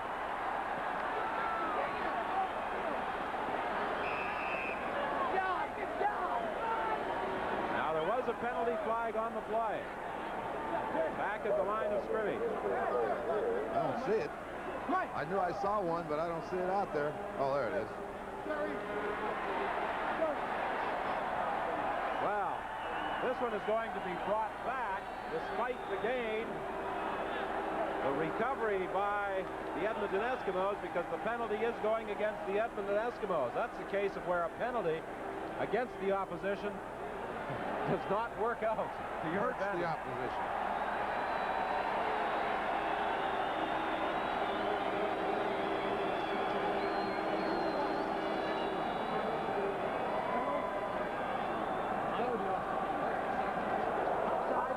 Edmonton number 37, 2nd down repeated. Look down there right now. You see Dave Pinnell coming off the field. He was injured out there, and the trainer went out. He was going to stay in the game. The referee said, no, you have to leave for one play, fella. Please.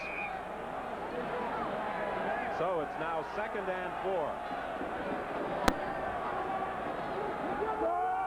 Cedric Minter looking for the first down. Jonathan Moore.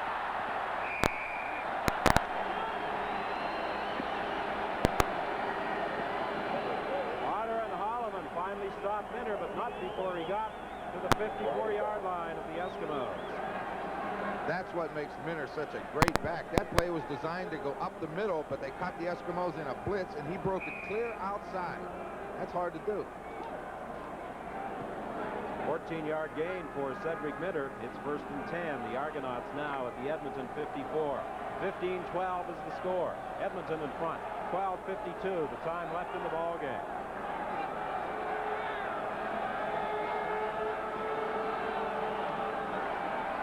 Terry Greer wide open. Another first down. Well, they caught the Eskimos in those 2 deep zones again, very real deep. Now, you may not be able to get deep on it, but he went underneath at that time and found a seam and was wide open. Joe Barnes wasted no time. He sprints to his left, and he looks right back immediately. Terry Greer just went down and underneath the linebackers. You'll see him. They're still behind him. Kepley come up and hit him. Greer now with 94 receptions for the season. The record 102 established a year ago by Joey Walters. For Greer again, it's picked off. Ed Jones has the ball. And he brings it back to the 38-yard line, and there's a penalty flag on the play. But this time, the penalty is against Toronto. So the Eskimos will take over when we return to CNE Stadium.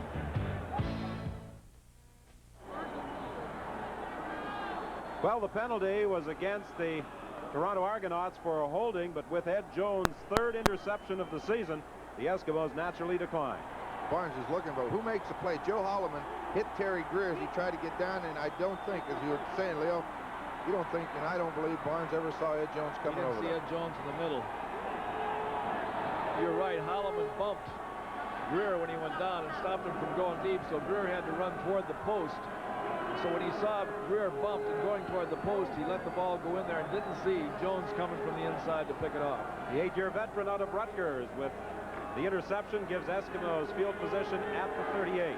I kind of like to see a guy like Ed Jones with his own team hat on the bench. I think that's unusual.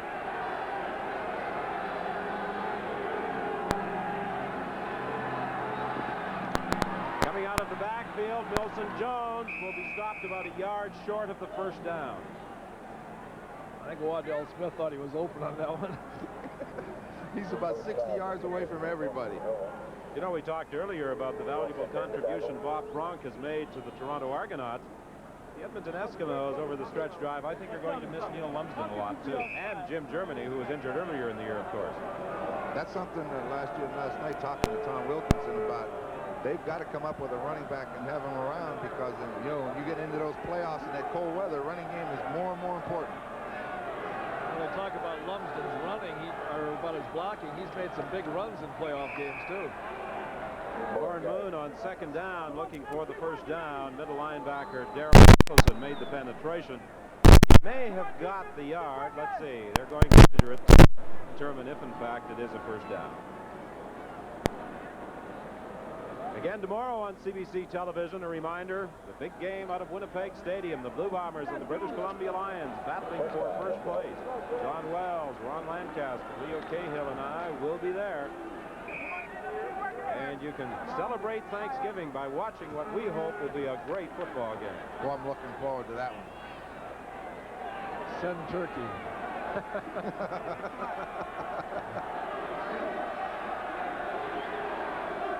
First and 10 from the 49. Moon for Kelly, incomplete. Oh, you do not see that very often.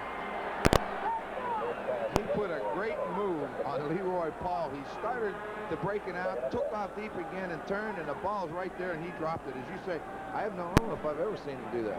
Just drop it that easy. Right? So it's 2nd and 10 now from the 49.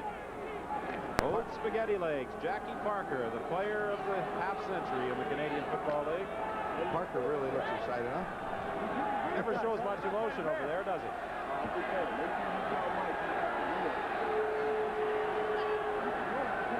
10:20 is the time remaining in the ball game. The pass was intended for Marco Sinkar. He went down. I'm not sure whether he tripped on his own or got tangled up with Wilson, but he was down, and the Eskimos are forced to kick it away.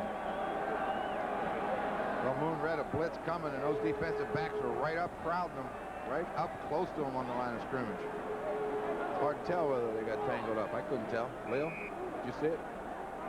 I was watching the guard.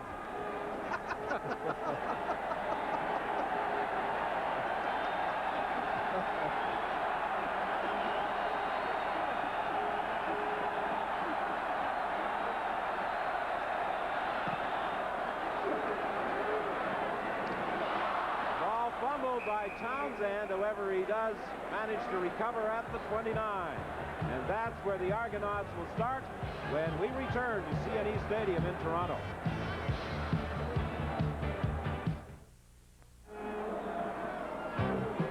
Next Saturday on CBC, Hockey Night in Canada with 3 games on the schedule. Most of the country will see the Oilers and Flames from Calgary. Quebec and BC will see Vancouver at Montreal. Ontario will see the Blackhawks at Toronto. And we've already had some wild scoring games in the National Hockey League in this first week of play. 10-9, Vancouver over Minnesota the other night. 8-6, Edmonton over Calgary. Barnes throwing for Pearson. Oh, he was open, and Ed Jones made what could have been a touchdown-saving knockdown. Well, both teams around are doing the same thing. They're rolling one direction and throwing back on an isolation situation on the other direction. That's what makes it important. You look at Joe Barnes, how long he looked over here, and when he turned back, he had Pearson wide open. But watch the play Jones makes. I think he did save a touchdown. Well, he sure did. If he would have just got that thing up a little bit further, it would have been 6. An interception for Ed Jones earlier. He knocked that one down. He has to merit some consideration as our Carling O'Keefe defensive game star. Barnes is going down, caught by Dale Potter. Now, we talked earlier about this Edmonton Eskimo team and their capabilities of exploding offensively. They can also play tough defensive football. Watch the blitz come, and watch Potter come free right to the backside of Joe Barnes. He's got 37. Fred is free also. Tell you what, quarterback, you cannot throw it now. There's nothing you can do about it. You talk about defense, you talk about stunts. Being together for a long time like that Edmonton team makes it a lot easier for you to make those things work right. Hank Kalisic back at his own 5-yard line for this 3rd down kick.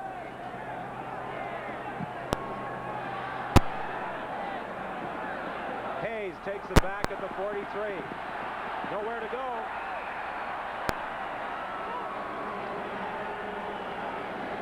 .8:39, the time remaining in the ball game. It will be 1st and 10 for Edmonton.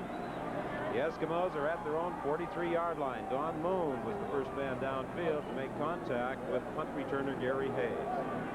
That was a 47-yard kick by Hank Kalisic. Well, they actually ruled that Moon got up, or Hayes got up almost to the 45-yard line, so that's where the Eskimos take over, 1st and 10.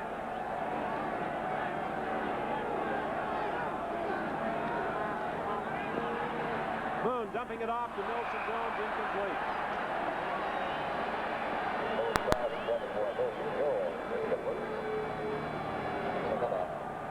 Jackie Parker showed a little emotion there on the sidelines. That's getting down into the guts of the game right now. It means a lot to move the football here so that you can punt them down and get them in trouble. 2nd and 10, just shy of the 45. 8 minutes remaining in the ball game. 15-12. The Eskimos lead the Argonauts.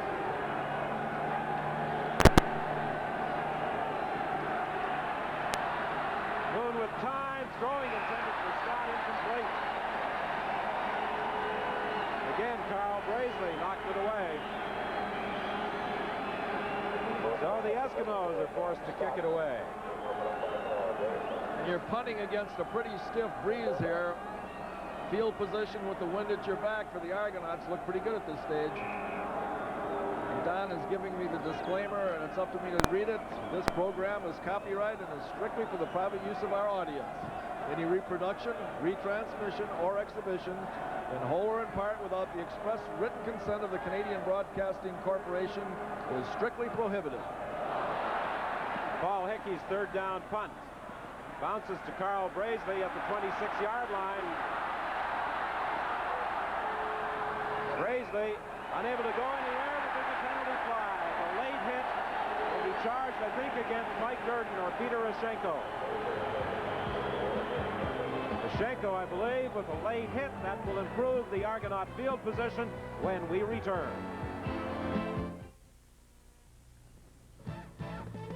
Here's the first CFL update from Regina. Rookie Dave Badowich. His first kick in the CFL blocked by Harry Skipper. Number 18, Vince Faison for the Concorde. Falls on it in the end zone. Montreal out in front, 7-0 early in the game.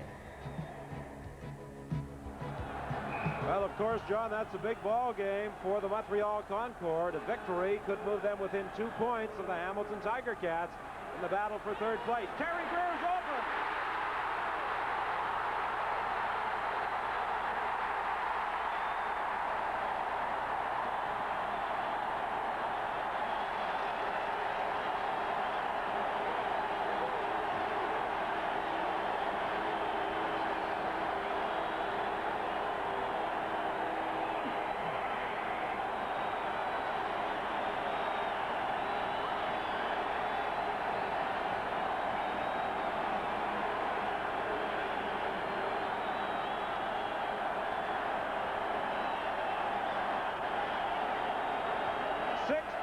Yards. Joe Barnes to Terry Greer for the touchdown. Well, this is just like before. Look at Barnes. He's looking everywhere. Terry Greer went down into the middle, and he stopped, and Edmonton defenders went away from him, and he just creeped right back out to the outside. And with his speed, you don't ever let him outside cover. The point after by Hank Olisic. And it's now Toronto out in front of the Edmonton Eskimos. We're going to get a look at this again. Too much time. You can't give any quarterback that much time or he's going to find somebody. He found Terry Greer. And watch Terry Greer take the angle here away from Holloman. And Holloman takes the wrong angle, really, and takes the follow angle instead of the cutoff angle. Only gets a hand on it. Here's what I want to show you. Watch. He starts inside. Now he just comes out, back outside. He gets outside of the contain, and don't let a man with his speed. Holloman, as you say, Leo, he took the wrong angle, cut him off at the pass, make him go back inside because Terry Greer is dangerous. I thought they've done a good job today on Greer so far, but that touchdown right there is a big one. That sure sweetens his batting average too. Every one of those makes him closer to breaking records. 19:15. The Argonauts now in front. 7:07 is the time left in the ball game. They've got the wind and it's starting to blow too. Gary Hayes on the return. He breaks the first tackle and then is brought down at the 25. William Mitchell is there. Well, that certainly brought the Argonaut supporters to their feet on this sunny but windy afternoon at CNE Stadium. That's one thing that Greer does provide to that Argonaut offense, the explosiveness. And he continues his relentless pursuit of that 1956 record of 1,914 yards receiving established by Hal Patterson. He'd like to do it in 14 games. He has 113 yards this afternoon, so he now has 1,755 yards for the season.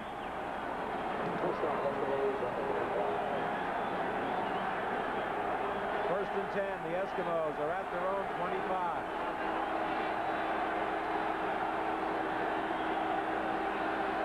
Nelson Jones trying to break tackles. He draws a horde of Argonaut defenders.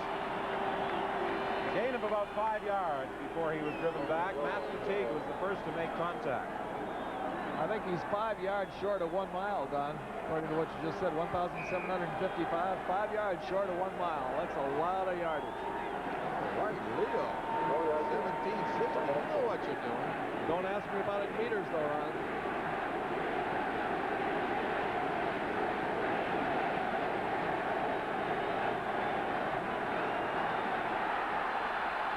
Second down, Moon is tackled.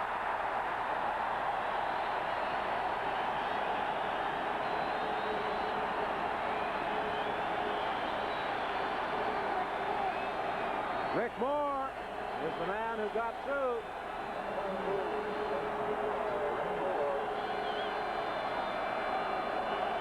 Well, initially there, they gave Moon plenty of time to look downfield, but their coverage was just all over the field.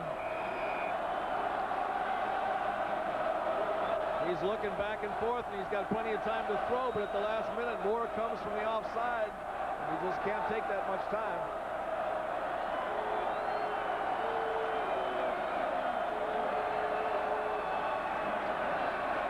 Penalty flag as Hickey launches this third down kick. Taken by Townsend, out of bounds. I know this flag back here, and one in the back where the receivers are, there's going to be too many men on the field. See, that's what that guy's job is, to count them. I think the Argonauts are the team with too many men. They had 13 out there. We got 2 more flags, so it's going to be a big discussion right here.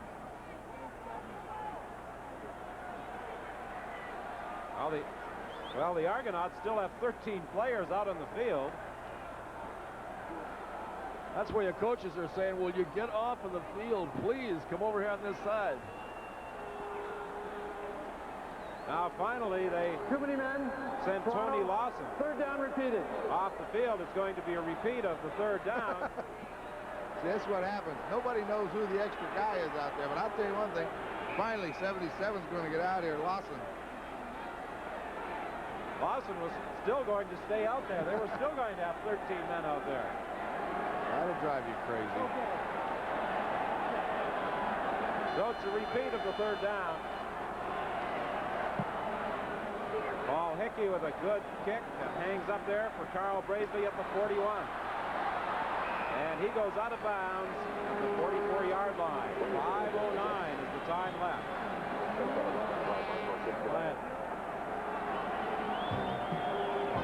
Next Sunday on CBC, the Winnipeg Blue Bombers and the Rough Riders from Lansdowne Park in Ottawa at 1:30 Eastern. Immediately following the CFL, it's the Rothmans International, Canada's richest thoroughbred horse race, live from Woodbine in Toronto.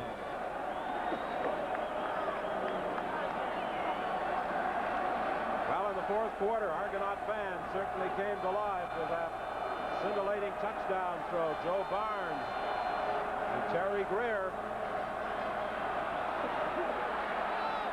Barnes on the sidelines for Greer again, but they ruled he was out of bounds.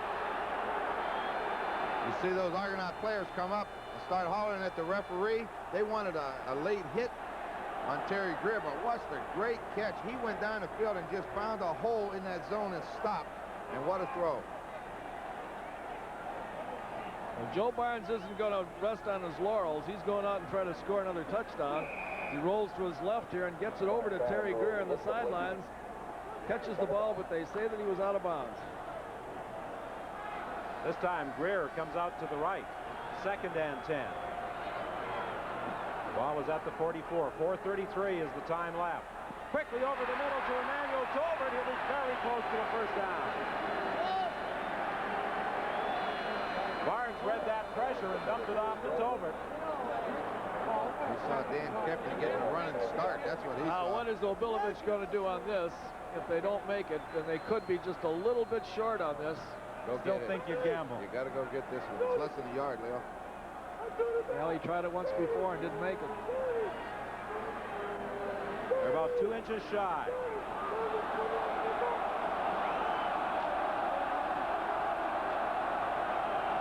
I just saw offensive line coach Bob Paulson came 5 yards out on the field and give them the thrusting motion, but go for it.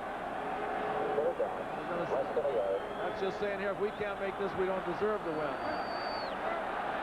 19-15, Toronto in front. 4:10, the time remaining. A third down gamble by the Argonauts.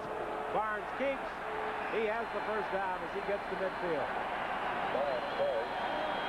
Much to the relief of Bob Obilovich.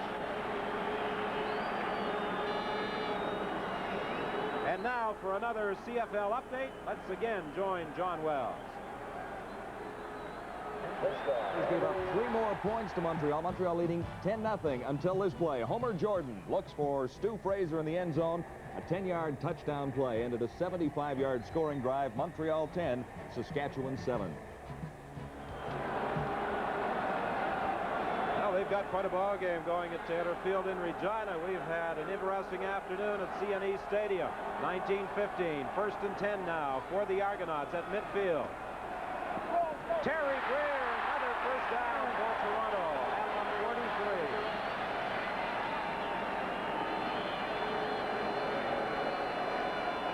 thought the Eskimos had been doing a real good job on Terry Greer, but he sure is becoming a major factor in this ball game in the last 5 minutes. Against that blitz, he just goes down and slants to the inside, and Barnes hits him. The coverage wasn't bad on it either. It's supposed to be frustrating. 2:59 is the time remaining, and it will be 1st and 10 Toronto at the Edmonton 43 when we return.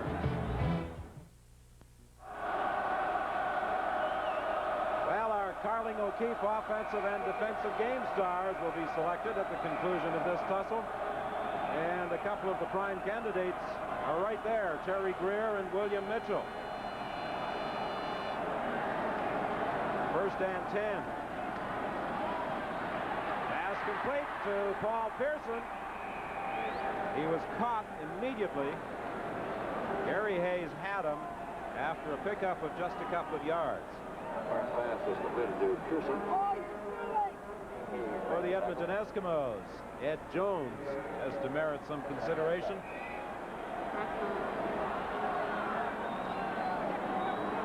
I've been surprised that the Argonauts haven't gone after Mike Durden more today. You know, you think a rookie in the CFL on the corner with a wide field would get some extra work. Especially they could put Greer on that side on him occasionally. On 2nd down and 8. Barnes in trouble. He's caught by Gary Hayes. 2:20 is the time remaining. 19:15 the score. Well, Joe Barnes had a lot of time to throw the football, Leo, but we said it's a bootleg away. Durden puts excellent coverage on Townsend. He had nowhere to throw the football. What's Gary Hayes coming? That was a big play by Gary Hayes.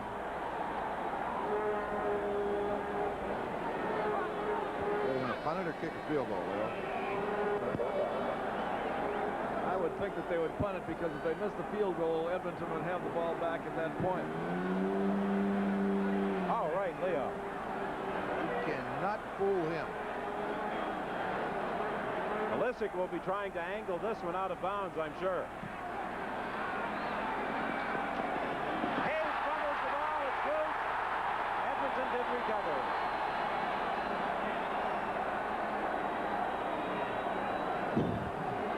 If he doesn't come up with that football, it would have been game over. So now we have 2:12 as the time left in the ball game. Ball's loose. Daryl Nicholson really went after it. Hayes was lucky to beat him back for the football. And the Eskimos still have to score a touchdown down 4 points. They got a long way to go against the wind. Well, they've got 94 yards to go for a touchdown. They'll be looking for another one of those seam patterns here. From the 16, 1st and 10. Screen to Scott Stout.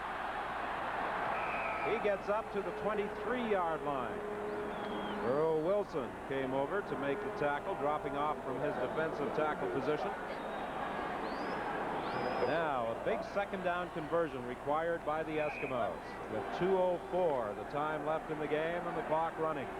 The last time the Eskimos were in this situation, he wanted to go to the quick out to Kelly, and Carl Brazeley came out, jumped underneath, and double covered him, and he had nowhere to throw the ball.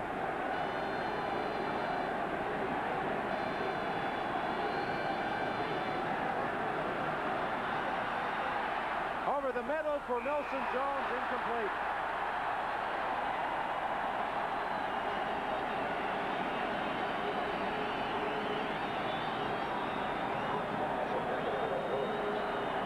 Watch William Mitchell pick up Milson Jones coming out of the backfield. He'll be behind him, and Carl Brazeley will be in front of him. Ball was a little low, but it was catchable. Right, oh, it's right on the money. I mean, there's no way that he should have dropped that football. There's no kind of coverage there at all that stopped the catching of that football. It's just a matter of squeezing it. He's going after this. He's going after it. That's what he's going to do. Parker trying to signal for a timeout. And he did. Got it. 1:40 is the time remaining. Okay, Leo, now you got 3rd and 4. What are you going to do? You have to score. You got to make this. 1 minute and 40 seconds left. Well, Jackie has always been a gambler, and he's going to go for it right here. I'd give the ball to Moon and let him roll one way or the other with the option of running for the yardage if he can't complete it. If I was going to roll him, I roll him wide side of the field. He's got that ball in this hash. But you know what the Argonauts have done a great day today of? They have brought tremendous outside pressure way upfield. They're really forcing them to come back inside. They haven't allowed them outside free yet today. And I think that guys like William Mitchell will come with that outside rush right now and try to cut him off. Not let him get outside. Well, you see the time remaining, 1:40, with the Eskimos calling the timeout. They trail by 4 points. Warren Moon in a final conference with head coach Jackie Parker. And the Eskimos are gambling on 3rd and 4. The ball game could hinge on this play right here. Well, the fans are going to react here. I know they are, so he better call the play on a quick count. They'll be able to hear too well.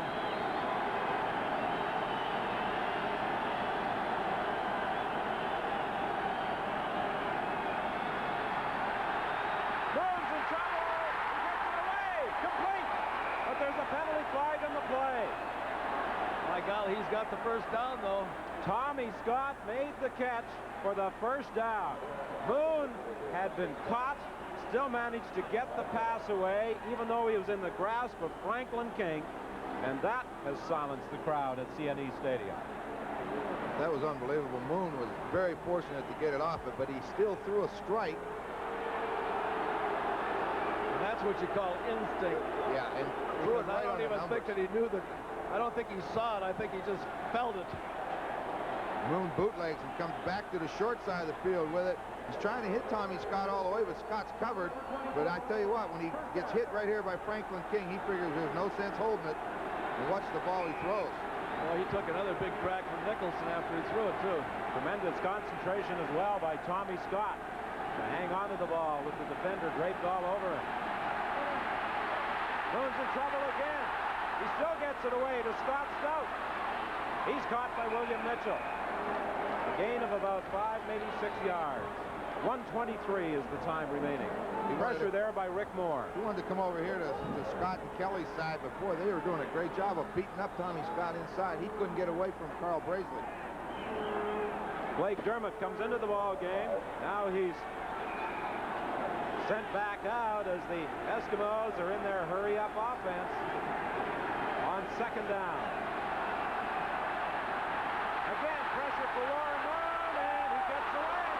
He'll get the first down. Boy, he's fighting every step of the way. That's a great individual effort by Warren Moon. Out to the 53-yard line. When he got out there and that defensive back came up to get him, he put the head down and tried to dent that defensive back after pulling away from about 3 defenders here. Watch him as he comes out, looks downfield, breaks to his outside, cuts back inside 2 or 3 would-be tacklers. Nicholson misses him right there. He tight ropes to the outside, and here he comes down here and puts his head down on Marcellus Green and says, "You're going to take me. You got to take me dead or alive." Into the final minute now of the ball game. 1st and 10 from the 53. Moon throwing deep. Looking for Waddell Smith, incomplete.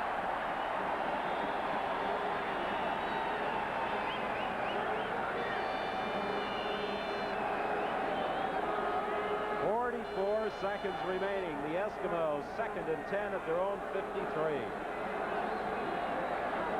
19-15. The Toronto Argonauts lead. Was intended for a strip. Incomplete.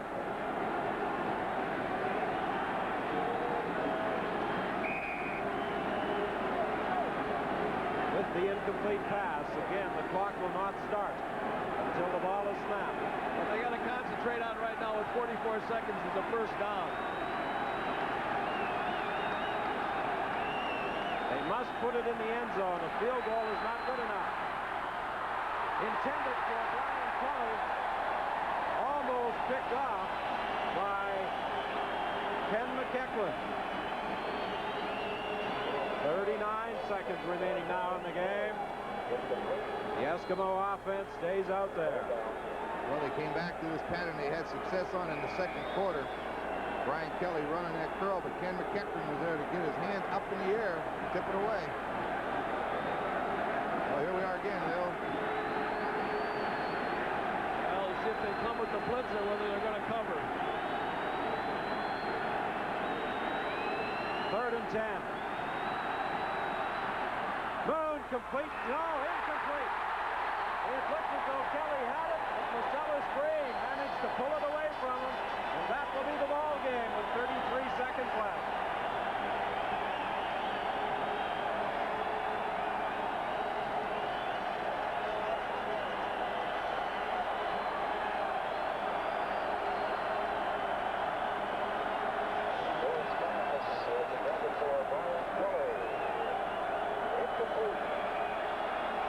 Sprints left. He's got Brian Kelly down and coming back across the middle. The most reliable receiver he has. A hit by Marcellus Green knocks the ball loose. And that's it. We ought to be able to kill this one. They'll only be able to use up 1 or 2 seconds on this first play. That takes it down to 30 as the clock does not start on the change of possession until the ball is snapped. There you see Larry Highbaugh standing beside Jackie Parker at that Edmonton bench. Highbaugh with a Charlie horse injury out of the lineup this afternoon.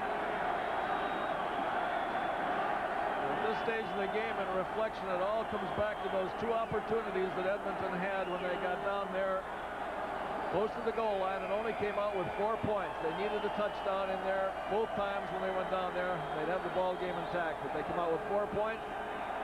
That's the difference. That takes the clock down to 13 seconds. And now, a relieved Bob Bobilovich looks on as Joe Barnes will have no trouble taking this one down to time. The final play of the ball game, and the Argonauts are winners by a score of 19-15. And the Argonauts have clinched at least a tie for first place in the East. Jackie Parker and his Eskimos remain in 3rd spot in the West, 2 points behind Winnipeg and British Columbia, who meet tomorrow in a game you'll see on CBC television, and they're 2 ahead of the 4th place Calgary Stampeders, losers last night to the Ottawa Rough Riders. So for the 2nd consecutive week, Joe Barnes is the Toronto hero, coming through a week ago to defeat the Montreal Concord in relief of Conrad Holloway, getting the starting assignment today and leading Toronto to a 19-15 win. We'll be back with our post-game show right after this.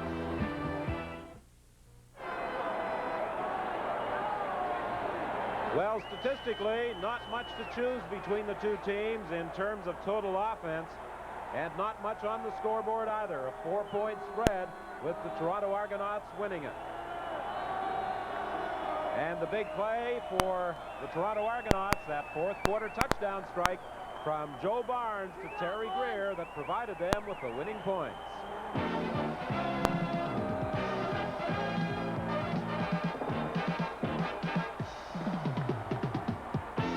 Now our Carling O'Keefe Sports offensive and defensive game stars. Well, as we suggested earlier in the ball game, Terry Greer and William Mitchell had played extremely well on behalf of the Argonauts. They were our choices. Terry, congratulations. A big touchdown strike for the winning points. All right, thank you. I need to do something. I was having a bad day. It seemed like, could anything go right for me? I was glad to finally make the big play. Well, you certainly came through with a big play. Terry, a tough ball game this afternoon against Edmonton. Early in the ball game, they were doing a pretty good job, I think, in covering you. Well, I can't hear you that good, but anyway, I don't know, early in the ball game, they changed the defensive scheme. We didn't exactly know what they was going to do, and they gave us a little trouble, and I'm just glad we was able to come with a few big plays. Well, Terry, you scored that 66-yard touchdown. You may have trouble hearing us, but you can see the monitor. How would you like to describe this major score? Well, we just caught a little slant inside, and Joe made a good pump, and I just took it back outside. I was just reading Joe, and it was just a foot race to the end zone. And there aren't many defensive backs in the Canadian Football League who are going to catch Terry Greer when he gets a step on them. You went the 66 yards to put the Toronto Argonauts in front. Terry, I know that that 1,914 yards is a mark that you're looking at breaking, the record established by Hal Patterson in 1956. You would like to do it in 14 games as well, wouldn't you? Oh, yes, definitely so. I mean, Hal Patterson had to be a great receiver to accomplish such great deeds in, I guess, only, 14 games. And I'll be very pleased if I could do it in 14. But if not, it don't make a difference as long as we win it. Well, Terry, it looked to me like at times that Barnes was rolling away from you and then coming back to you and trying to get you one-on-one on the offside. Was that a planned thing? Well, it was planned. The whole defensive scheme, they would roll to any side we would roll. They would roll to our motion, and they just left the backside one-on-one, and we finally realized that and came back to it a few times. I think they were doing the same thing on you, too, weren't they? Oh, yeah, definitely. Did they do anything differently to you out there today? Did they try any special coverage because of the success you've had this year? Oh, yes, definitely. I think they each side I go to, what we call a zero, and they would just roll everybody over to that particular side. It just gave us a lot of problems in the first half. I think they was trying to cut me out of the offense. Did you notice much double coverage early in the ball game? Oh, yes, definitely so. You know, I guess I could have had a few big plays. I dropped a few balls. I just had a bad day. You know, I was just fortunate that I could make a big play that erased all the bad things. That's a nice way to end a bad day, Terry. Oh, I tell you, yeah. On a couple of your pass receptions today, it looked like you started down the field and then you would read the defense and then circle back and sit on the sidelines in the hole in the zone. Is that a read pattern for you? Well, when the quarterback get in trouble, I just read and try to get open. I guess the main thing is to get open. Anytime the quarterback get a lot of time, my job is to get open, and I just any area that I see that I might can get in and be open, I just try to go to that area. All right, well, let's move over now, Terry, to our Carling O'Keefe defensive game star, William Mitchell. William, for the second straight week, you had a big game defensively. It seemed you were all over the field making tackles. Well, this game in particular, our front line has been coming up and making big plays, making the front four of their front line block them, and that allows our linebackers to roam a bit, and I've got decent foot speed, and I got there today. You had secondary defensive responsibilities as far as the quarterback was concerned when he got outside, didn't you? Because I saw you leave your pass coverage and come back up on occasion and go after him. Once in a while, but early in the game, the defense was designed for me to give a late blitz, and fortunately, they couldn't pick me up until late, and I got there. I noticed you came from the outside quite often today. That's right. Were you lining up in different positions today on different sides of the field? No, I've gone to the strong side ever since I came back off the injury, and basically I was put there to stop a few things, and it's working out well for me.